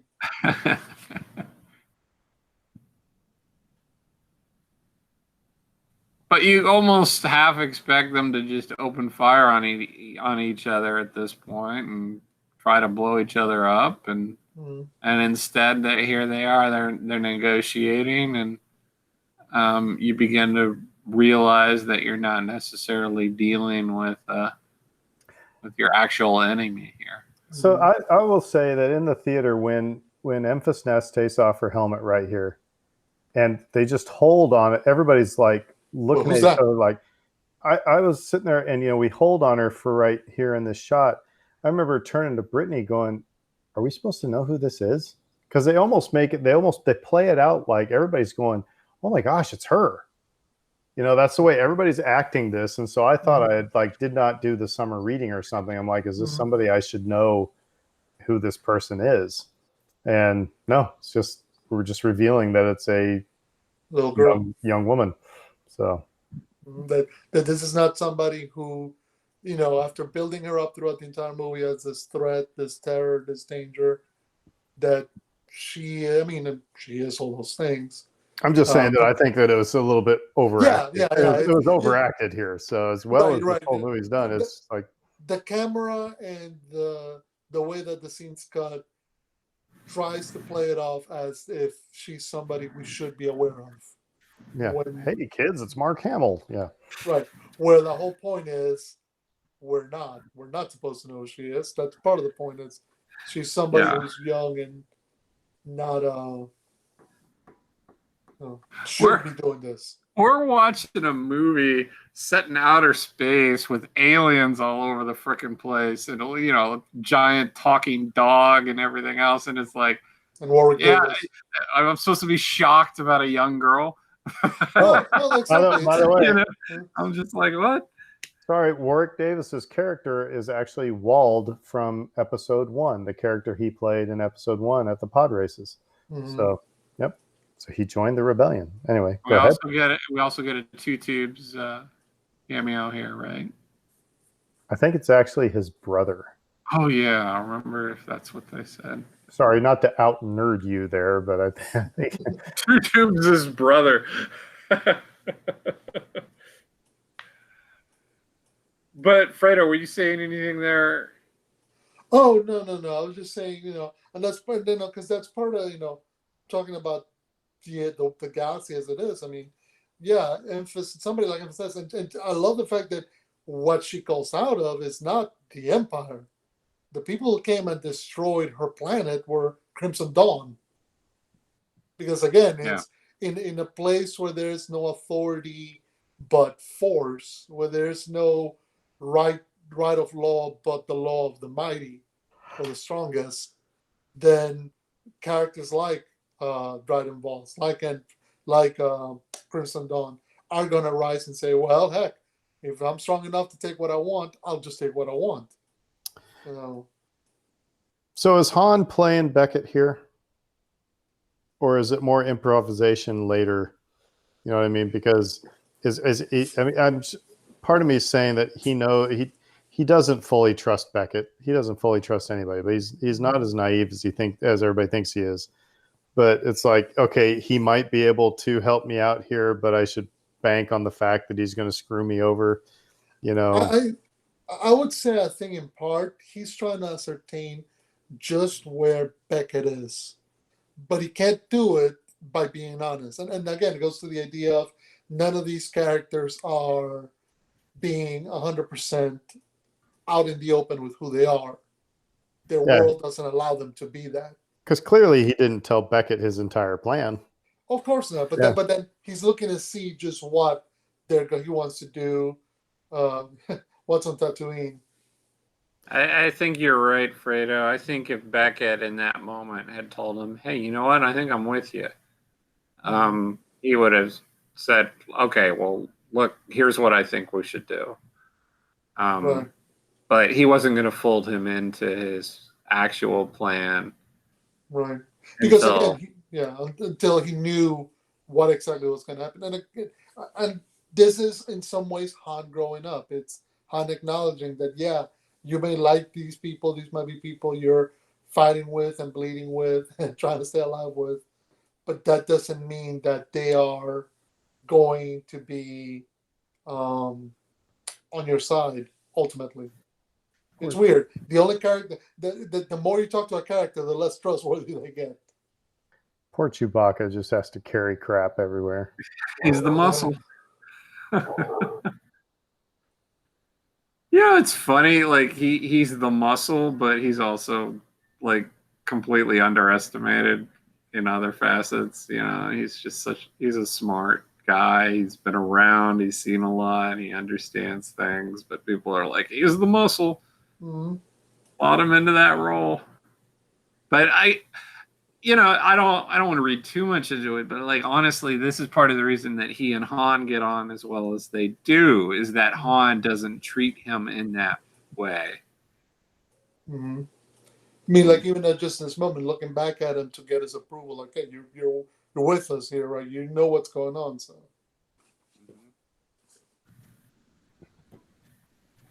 Again, Dave, you were off the earbuds when we were in Dryden Voss's office earlier. I just love looking around here. All the little throwbacks they put in. There's the idol from Raiders of the Lost Ark. You know, you've got the crystal skull from a Han Solo novel from back in the day. You've got Mandalorian armor. It's, again, just one of those things where you just got to look around the room and find everything.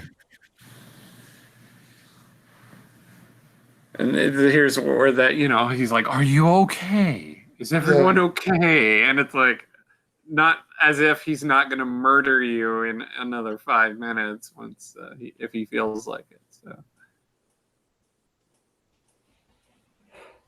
And what's interesting here is that in some ways, Dryden Voss is not interested in Han and Chewbacca. He's more interested in seeing why Kira is betraying him. Mm-hmm. Yeah, he's when they walk into the door he's affirming. Oh no, they were saying you couldn't do this. That why are you trusting her? He's talking about her, not them. And right now, at the moment of climax, it's not Han and Chewie. It's like he's dismissing them. It's for him. It's all about Kira because he owns Kira. That's the character he's invested into. Han and Chewbacca can be whatever.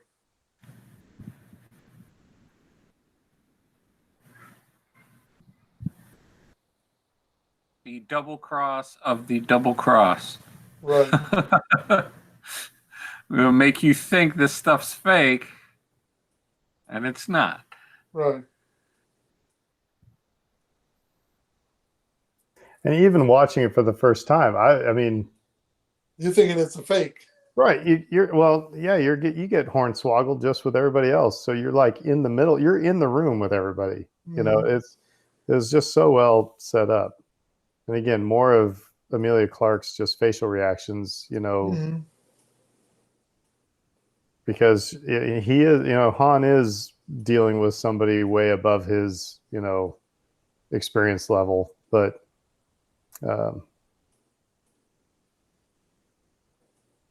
Now I can't see this without seeing Vision. Sorry, guys. He ruined it. But yeah, I would totally, if you haven't seen Master and Commander in terms of historical adaptation, I mean, it's a fictional novel, but Paul Bettany and Russell Crowe do an amazing job in that. And if you're anybody into historical fiction, it's amazing. And the ending is just perfect. Bettany might be kind of one of the unsung MVPs of the acting in this movie, because he is just we hadn't seen a villain quite like this before. Yeah, because it's interesting because most of the villains that we've seen are either their interest in power is more a power that can be exerted over others. It's one where like Vader wants to dominate Luke, the Emperor wants to dominate the galaxy. Dryden already has that in a way. He dominates the world around him, whether it's Kira, the other members of Crimson Dawn, whatever. He's in charge. He knows it. He's comfortable in that.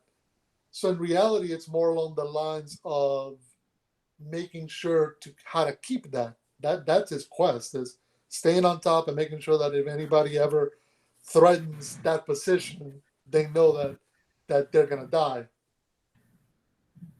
Now here comes, like you said, the double cross of the double cross of the double cross. Yeah.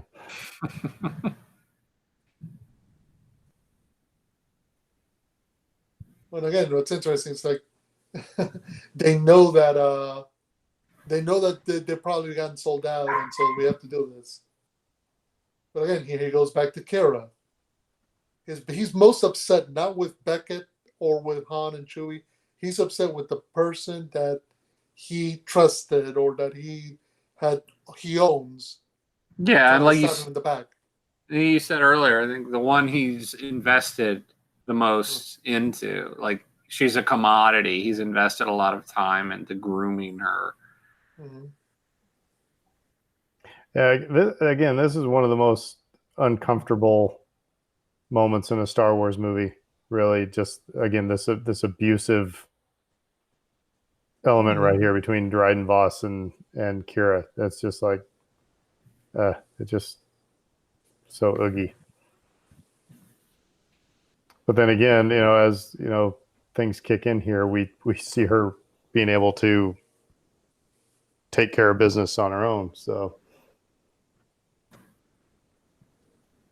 and the coaxium is empty. Oh no, guys, we've been hosed. And wait a minute, this is real coaxium? What? That's what everybody else in the theater is doing, going, huh? Right. What? And this is an old lady? What? And there's the other Emphas nest. What's going on? They're all getting killed. Everybody's getting mowed down. Greedo's kicking people over. There's 2 tubes or 4 tubes, whatever it is.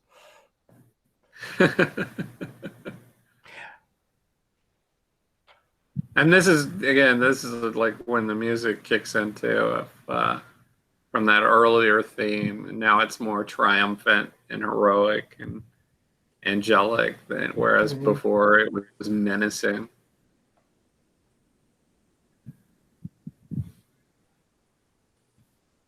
So Kasdan says, whether or not you were surprised by Beckett's betrayal, it had a thematic inevitability to it.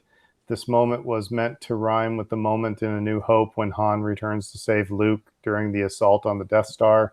In both movies, the older, cynical character reluctantly departs and then suddenly returns. With Beckett, it's a betrayal. With Han, it reveals his heroic nature.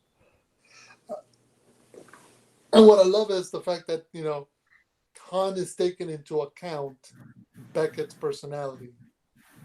He knows that he would look to get ahead of everybody here. And so what does he do? He puts in a position where he can walk away with everything and then betray Dryden. And now the fight is on between Dryden and Han and Kira. This is all very good and bad and the ugly, right? Like it's funny, like we didn't get a payoff of a gunfight on the beach earlier between Enfys Nest and Beckett's crew, right. Yeah, and Han. But here you get it. You get that tension of 3 different parties with 3 different objectives, and now it's being paid off.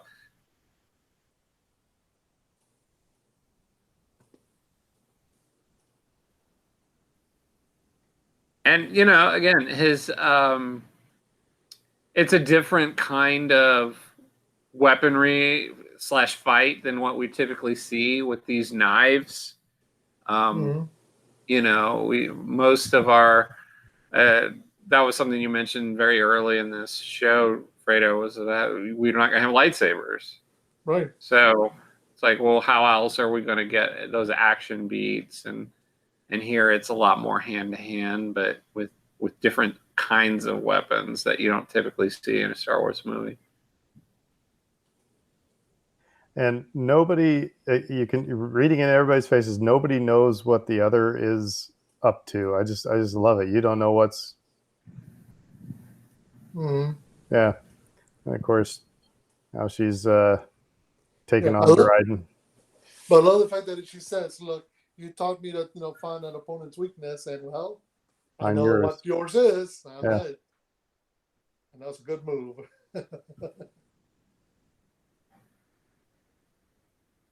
And Han gets his gun. Oh, everything's done. Never mind. Yep. Bit of whatchamacallit, Kurt Russell from Big Trouble in Little China. Yes, He gets up and falls over. Yes, absolutely. I've never noticed that before. You're absolutely right. So, again, from Kasdan, Kira's betrayal / departure was also in the DNA of Solo from the very beginning. She was always intended to be more complicated and ambiguous than Han, at least at this point in their lives. This was a tricky thing to pull off, as you're constantly weighing how invested you want the audience to be in the relationship with properly setting up the choice she makes at the end. Again, this was always intended to be just the first and second acts of their story. The third act, the resolution of Han and Kira, has yet to be told. From Jonathan Kasdan. Because there's, it leaves off on a cliffhanger, the relationship. There's not, Han knows that there's more to her by the end of this, that there's something going on between her and Crimson Dawn that he'll never, learn or know the depths of. But it's also having to do with, we know that when we meet him in the cantina, when we meet him in episode 4, he's a different character. He's in a different place altogether, relationship-wise. So, I think that's a really good point, because the cameo here creates a lot of questions for people, and they're like, "Oh my gosh, what does that mean? And how are you going to resolve all that?" But where you leave Han and Kira's relationship here, it's not resolved. Right. So I guess my question is this: when does this take place in the timeline? If you're comparing it to Rebels. It's before Rebels. But how far before? We're in between Clone Wars and Rebels. Okay. I always try to go by Luke's age, right? So Luke was 17-ish around A New Hope. Right. How deep into the Empire are we at this point? 5 years? Maybe a bit more than that, or maybe so. I guess the reason I'm asking is because this doesn't I love seeing Maul. This Maul, how far ahead is he from the Maul we meet, in Twilight of the Apprentice? Put it that way. He's a few years from it, right? Yeah, we're a couple years out from that. Okay. So from Kasdan, because it was funny. First of all, I remember this scene, and I remember hearing the voice, and I was like, "Who is that?" It's like, that sounds so familiar. I was like, "What?" And I was like, "Maul, what the heck?" This is where I felt if there was a jumping of the shark, it was a little bit of a jump of the shark. But Kasdan says, if you felt like it was a cheap stunt, I suppose that's fair. But the truth is, Maul was built into the design of Solo in many subtle ways, including the name Crimson Dawn, the artifacts in Dryden's study, Kira's use of Teräs Käsi. Maul is my favorite character from the prequel trilogy. I love that Dave Filoni brought him back and expanded on his story in the Clone Wars and Rebels. I love that there is at least some continuity between the shows and the movies. For me, Maul was destined to pass through Solo as the ultimate Star Wars Kaiser. So anyway. And he says that because it was rumored there were several different possibilities for that cameo, right? I think Boba Fett was one, Jabba was one, maybe. So that's in response to that. He had always pulled for Maul, according to him. He wanted that to be Maul from the very beginning. And I get it, but it's like, the one that would have made the most sense would have been Boba Fett. For Han Solo's story, as we know of Han Solo, Darth Maul has nothing to do with Han Solo. Right. You know what I mean? And I get it. We're talking tangentially now because it was Kira talking to, but it would have been kind of the icing on the cake to have 30 seconds of Boba Fett saying, you need to come to, Dathomir. And then everybody be like, why is Boba Fett talking about Dathomir? Then, so I think there's things you could have done. And of course, we get Han shooting first here. Mhm. Yeah, we don't want to gloss over that either. That's wonderful. Mhm. Because it's set Um, up. I mean, Beckett's trying to monologue his way into getting him to drop his guard, and Han doesn't. Yeah. He I think it's telling that ultimately Han doesn't find his freedom by just Thinking of himself. following. Yeah, well, I mean, Enfys Nest is his path to freedom, but he doesn't follow Enfys Nest, right? He has to find his own path. He has to figure out who he is and live his life. And for what we know of that character, Sorry, I love it. Han shoots first. Right. I mean, he shoots first. That's what we know about this I think this. All right, sorry. I think this is an awesome scene right here where character Kira and finger flying- to anybody else. What were you going to say? Oh, I'm sorry, you froze up there. I thought you were done, so I started talking. I'm sorry. Go ahead. No, I thought that was just a great moment there where Kira's flying away and Han is looking lost, and Chewbacca puts his hand on his shoulder. Mm-hmm. It's like, I got I get it, dude. Well, no, I mean, I think one of the good things about, Chewbacca has been shown to be very observant of the world around him. So he's understanding that there's a relationship that means something to Han, and to see her fly away means something important, shifted in their dynamic. But to go to your point, Dave, I think it's absolutely right. Han, in many ways, just as Kira is trapped by Crimson Dawn, Han is trapped by what he wants to be. He can't just simply take the easy path. The easy path is go with Enfys Nest, go fight for will become the rebellion and be who you were supposed to be. But he can't accept that of himself at this point. And I also think, regarding Maul, I just think realistically, in many ways, Maul becomes kind of like the underworld version of Darth Sidious, which I appreciate. He learned from Darth Sidious to be the Phantom Menace, to be the guy in the shadows, the hidden hand moving stuff. And so that gives him, that's what Maul has been doing with Crimson Dawn and the other crime syndicates. He's the hidden player behind them all at the end. So I mentioned it before on the podcast. At the end in the book, apparently right at this point, we have an interaction between Enfys Nest and Saw Gerrera and a young Jyn Erso. Mm-hmm. That would have been you could have had Forrest Whitaker and just have a little girl, and everybody would. Well, the little girl who acted the role a year prior. Could have, yeah. And now this final card game here. We talked about epilogues. Was the epilogue what you wanted?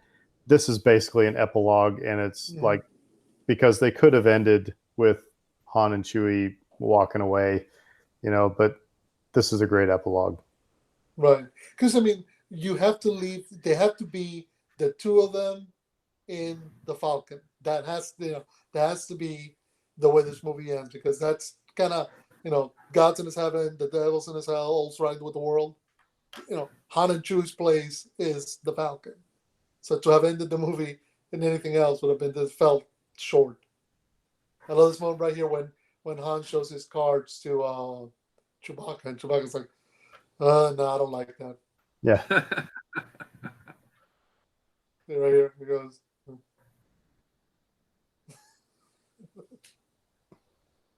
Yeah. And the look like, like no. Lando's giving him.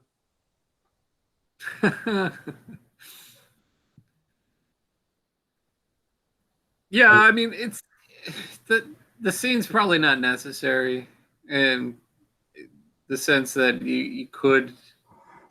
I don't know if this movie needed to have them fly away in the Falcon together, but it's playing to the fans, and sometimes that can be a lot of fun. Mm-hmm. Well, and it is an epilogue. It's not part of the main story. It's just, if they weren't going to have if there wasn't plans for a sequel, then they had to be in the Falcon, because otherwise that would have been that just would have been dirty pool, you know. Yeah, could you imagine them on something like put it this way? Would you imagine if it would have ended this movie with Han and Chewie on the Ghost? Yeah. That felt weird. If they weren't on the Falcon by the end of this thing, though, it really would have set up the sequel like so well. Like, oh gosh, how are they going to get the Falcon now? I need to watch Solo 2. Make Solo 2 happen. Yep. Make Solo 2 happen. Include that hashtag in our when we tweet this out. So there we go. Now we're flying off into hyperspace, and there's the dice that apparently are so important. So no, you know, again, this was not the Star Wars movie that I wanted, but it was so much the Star Wars movie I think I needed, you know, to paraphrase, you know, some things there. It was, like I said, it was just fun.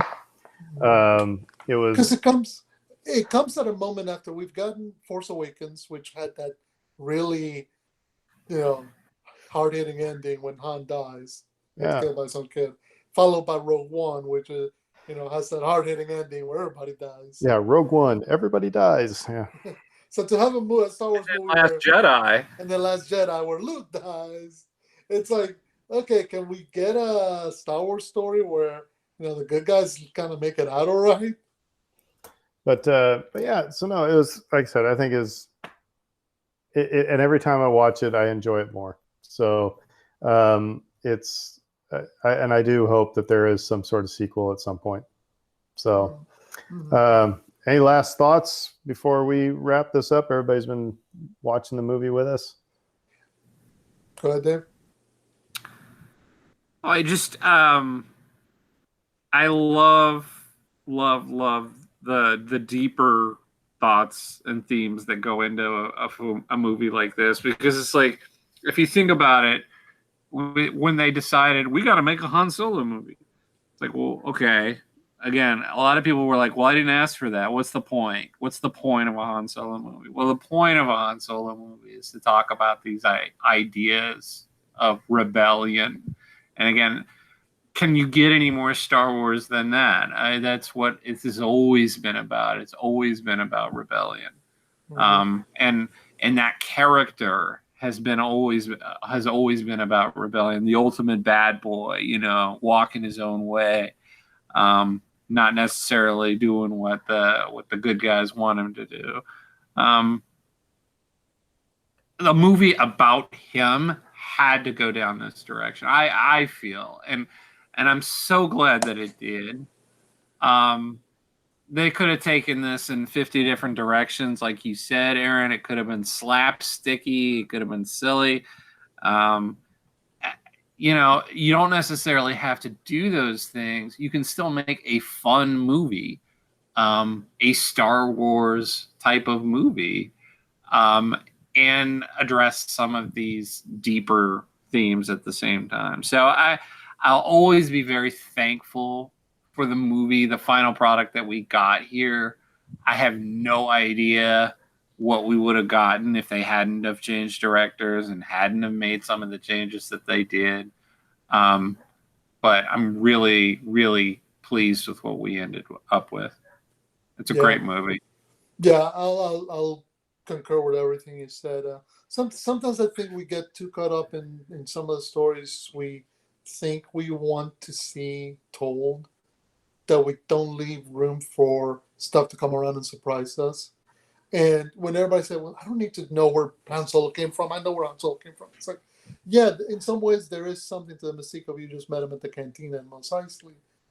But getting this story, I mean, getting to see these moments, getting to spend time with these characters, it's a fun and enjoyable experience. And you should never turn your nose up at that opportunity, because, you know, again, so many of the movies get caught up in the bigger themes, and this movie does have those themes, but it does it in a way in which they're never they're never in your face unless you're looking for them, and then when you start looking for them, you see them all laid out for you to acknowledge.